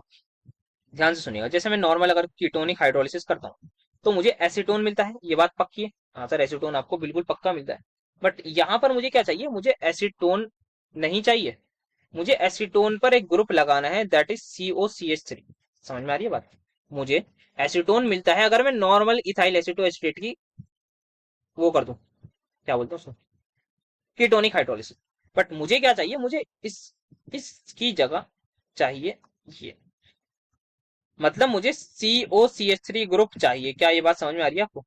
इस कार्बन पर मुझे COCH3 ग्रुप चाहिए। ये बात समझ में आ रही है, नहीं बस इतना बता दीजिए मुझे। सर आ तो रही है, बिल्कुल अच्छी बात है, जिस बच्चे को समझ में आ रही है ना। तो यहाँ पर अगर मुझे ये ग्रुप चाहिए तो I will react it with acyl chloride, खत्म, लात मार के बाहर। आई होप आपको मजा आया होगा, समझ में आया होगा, और बाकी जो चीजें वो सब कुछ भी आई होंगी। बाकी क्या बचा ही नहीं, मजा ही तो सबसे ज्यादा मेन होता है। CH3 CO सी आ गया, CH लगा दिया यहाँ पे, COO CH3, then finally I have COOET। करा दीजिए जरा कीटोनिक हाइड्रोलिसिस। तो कीटोनिक हाइड्रोलिसिस में क्या होगा, यहाँ पे मुझे लगाना है OH, CO2 तो चली जाएगी, और यहाँ पे लगाऊंगा H। क्या ये मेरा बन गया, ये सर बन गया, खत्म, बढ़िया। आई होप मजा आया होगा। तो एसिटाइल एसीटोन यहाँ पे हम इस तरीके से बनाएंगे। बाकी आप थोड़े बहुत वेरिएशंस आप समझ ही गए होंगे किस तरीके से आपको करने हैं। हाँ, ये एसिटाइल एसीटोन का केस था, बट अगर थोड़े हायर आ जाए, दैट इज लाइक एसीटोनाइल एसीटोन, थोड़ा हायर कीटोन आ जाए बेसिकली, अगर यहाँ पे दो CH2 ग्रुप मुझे बीच में इंसर्ट करने हुए, तब थोड़ा सा डिफरेंस आएगा। तो उसको एक बार बस समझ लीजिए, फिर आपका काम हो जाएगा। तो बाकी वैसे सिमिलर ही है, तो डाइकीटोन ही है। तो दिस इज योर एसीटोनाइल एसीटोन। यहाँ पर आप समझ लीजिए किस तरीके से टैकल करना है। तो इसके आगे आपको डाइकीटोन वाले भी सारे क्लियर हो जाएंगे। वैसे डाइकीटोन आई थिंक थोड़ा लेस इंपॉर्टेंट है, जितना मुझे याद आ रहा है। तो आप हो सकता है वो यार पेपर से देख के पता लगा। तो EAA लूंगा मैं। EAA के इस बार मैं दो मॉलिक्यूल्स लूंगा। EAA के कितने लूंगा, दो मॉलिक्यूल्स लूंगा। COOET सही बना है ना, हाँ। और दोनों में से मैं करा चुका हूँ वही चीज, दैट इज H+ निकाल चुका हूँ पहली पुस्तक में। यहाँ पे क्या है, नेगेटिव नेगेटिव, Na पॉजिटिव रहा होगा, Na पॉजिटिव रहा होगा, सिंपल सा मैं आयोडीन से रिएक्शन करा दूंगा। तो NaI मुझे 2 मोल्स मिल जाएंगे, और ये ज्वाइन हो चुके होंगे बस। तो यहाँ पर मैंने क्या करा है, Na पॉजिटिव I2 से रिएक्शन करा दी, I2 से रिएक्शन करा दी किसकी, इथाइल एसिटो एसिटेट की, या इथाइल एसिटो एसिटेट के एनायन की। आई होप आप इससे मतलब समझ पा रहे होंगे। बाकी नोट से कोई मत देख लीजिएगा भाई। अब जरा वो करा दीजिए इसकी हाइड्रोलिसिस, कौन सी वाली, कीटोनिक की कराएंगे। यहाँ पे लगा दूंगा मैं OH, सही लगा रहा हूँ ना, हाँ। ये कार्बन चली गई, यहाँ पे लगा दूंगा मैं OH, ये चली गई, ये चली गई। तो यहाँ पे H, यहाँ पे H, खत्म। तो देख लीजिए, 1 2 3 4 5 6, तो यहाँ पे 6 ही है ना, हाँ। 3 4 5 6, तो ये, और बीच में CH2 ये। आई होप आपको समझ। अगर मुझे 3 कार्बन, यहाँ पे 3 कार्बन बीच में आना है, तो मैं किससे रिएक्शन कराऊंगा, I2 से नहीं, मैं CH2I2 से कराऊंगा। अगर मुझे 4 कराने हैं तो मुझे CH2 CH2 II से कराऊंगा। समझ में आ रही है ना बात। अगर मुझे इसमें बीच में 5 कार्बन लाने हैं तो भी मैं फिर से यहाँ पे CH2 sorry CH2 CH3 CH2 आई कोने पे लगे होंगे। आई होप समझ में आ रहा होगा यार, मतलब इतना वो मत सोचिएगा कि आपको बिल्कुल ही समझ नहीं आ रहा है। आई डोंट थिंक, मतलब आपको समझ में नहीं आ रहा होगा, ऐसा तो पॉसिबल नहीं लग रहा मुझे। Next we have to discuss is how वो होते हैं, वो उसको क्या बोलते हैं, हेट्रोसाइक्लिक कंपाउंड्स। अब एक आध हेट्रोसाइक्लिक कंपाउंड जिनके एज इट इज नाम आएंगे, इनको आप याद रखिएगा। आपको बनाने के लिए बोल देंगे इथाइल एसीटोएस्टेट या डाई इथाइल मेलेनोएट से। डाई इथाइल मेलेनोएट अभी पढ़ा नहीं तो उसकी बात नहीं करेंगे, पहले इसी की ये की बात कर लेते हैं। तो आपसे एक बोला जाएगा बहुत famous compound, that is 4 methyl uracil. क्या नाम है? 4 मिथाइल यूरेसिल। 4 मिथाइल यूरेसिल, सही लिखा है, यूरेसिल। और दूसरा कंपाउंड जो आता है दैट इज उसको एक बोलते हैं, एक आता है आपका एंटीपायरिन और एक आएगा आपका मिथाइल आइसोक्साजोलोन। दोनों तीनों की बात करते हैं। सबसे पहले 4 मिथाइल यूरेसिल के बारे में देखते हैं क्या करते हैं। इसकी जो है एक प्रोमिनेंट आप समझ लीजिए बेसिक सी क्लासिक एग्जांपल की रिएक्शन है, उसी को लेते हुए मैं चलता हूँ। C2H5O COO CH, यहाँ पे बस आपको क्या कराना है, आप टोटोमराइज करा दीजिए। आपको टोटोमराइजेशन करा देनी है खुद, पहले स्टेप में आप टोटोमराइज, ये क्लासिक एग्जांपल है, आपको इसमें वरी होने की जरूरत नहीं कि यार ये कैसे होगा, तो आप और वो करा के इसकी रिएक्शन करा दी यूरिया से। Urea is CONH2NH2। I hope urea के बारे में सभी को पता होगा। तो यूरिया को मैं थोड़ा ओपन करके बना दूं ताकि आपको समझ में आए एग्जैक्टली क्या हो रहा है। तो ठीक है, अब यहाँ पे आप कुछ मत करिए, इथेनॉल पानी निकाल दीजिए और ज्वाइन कर दीजिए, बचे हो तो खत्म हो गया काम। सच में हो गया, मजाक नहीं कर रहा। क्या करा है आपने, बस आपने पहले टोटोमराइजेशन याद रखनी है कि आपको टोटोमराइज कराना है, और टोटोमराइजेशन बात कर लिया। और इंपॉर्टेंट है, बता दूं, मतलब ऐसा नहीं समझिएगा, सिंपल सा ऐसे आएगा, बस ऑटोमराइजेशन करके दिखा दिएगा, फिर बाकी बचे हुए को ज्वाइन कर दिए। सो मैं अगर फाइनल प्रोडक्ट बनाना चाहूँ तो पेन देखूंगा, C डबल बॉन्ड O, यहाँ CH, ये डबल बॉन्ड O है, और यहाँ पे नाइट्रोजन जुड़ चुका होगा, यहाँ पे C डबल बॉन्ड O होगा, यहाँ अगेन एक नाइट्रोजन, और यहाँ NH कर देते, हो गया, सब कुछ फ्री है, सब कुछ सेटिस्फाई है। देख लूँ एक बार, हाँ ठीक है, सब कुछ यहाँ पे वो है। तो अब मैं इसका स्ट्रक्चर अगर बनाऊं प्रॉपरली, थोड़ा सा इसका स्ट्रक्चर डायरेक्टली बना देता हूँ, बाकी बायो वालों को पता होगा थोड़ा बहुत। यूरासिल क्या होता है? यूरासिल वही तो होता है, वही क्या, दैट इज माय DNA में जो होता है, पायरिडीन प्यूरिन यूरिन जो होती है, एक शुगर्स होती है ना, नाइट्रोजनस बेसिस बेसिकली वो होता है। तो ये आपका बन गया इसका स्ट्रक्चर, देख लीजिएगा इसी तरीके से बना है। नेक्स्ट जो आपसे पूछा जा सकता है दैट इज मिथाइल आइसोक्साजोलोन। क्या करना है इसमें, आपको कीटो फॉर्म नहीं लेनी इसमें, सॉरी इनोल फॉर्म नहीं लेनी इसमें, कीटो फॉर्म लेनी है। उसकी रिएक्शन आपको करानी है इससे, ओसीटोस। किससे करानी है? हाइड्रोक्सिलामीन की रिएक्शन। और यहाँ पे जो है कार्बोनाइल वाली रिएक्शन है, सेम वैसी रिएक्शन है। तो अब यहाँ पे थोड़ा ध्यान से देखिएगा क्या होगा, ये लग चुका है यहाँ पर। क्लासिक रिएक्शन है, आपको याद रखनी है बेसिकली, बस कुछ नहीं करना। ये वाली जो है हेट्रोसाइक्लिक वाली, बाकी मैंने आपको सब कुछ कीटोनिक उससे समझाया अच्छे तरीके से, कोशिश करिए जितना समझा सकता था। यहाँ पे आपको थोड़ी सी चीजें याद रखनी है, क्योंकि मैंने भी याद रखी थी यार, तो मतलब कोई इसका वो नहीं बता सकता। अब यहाँ पे क्या होगा, इंट्रामोलिकुलर अटैक हो जाता है इसका। ये अटैक हुआ और वही होगा सेम चीज, ये ऊपर गया होगा, फिर इसका कम बैक होगा और इसको लात मार के कर देंगे बाहर। और जो ऑक्सीजन का हाइड्रोजन था वो भी लूज हो जाएगा, एट द एंड वो भी लूज हो जाएगा। तो आपको एक तो इथेनॉल मिल जाएगा, और कितने मेंबर रिंग बन रही है, 1 2 3 4 5 मेंबर रिंग। तो 5 मेंबर रिंग मैं नेक्स्ट पेज पर बना देता हूँ। तो आपकी 5 मेंबर रिंग आपके सामने होगी। C डबल बॉन्ड N था, N से मैंने ज्वाइन करा ये ज्वाइन करा, इसका नाम कुछ आपको मिथाइल वगैरह करके भी शो किया जा सकता है कि यहाँ पर आपकी मिथाइलेशन वगैरह होती है। ये देन ये आ गया, और ये CS किया गया, तो ये आपका बन गया है आइसोक्सा मिथाइल आइसो आइसोक्सा बोलना है, आइसोक्सा बोलना है, आइसोक्सा जोलोन।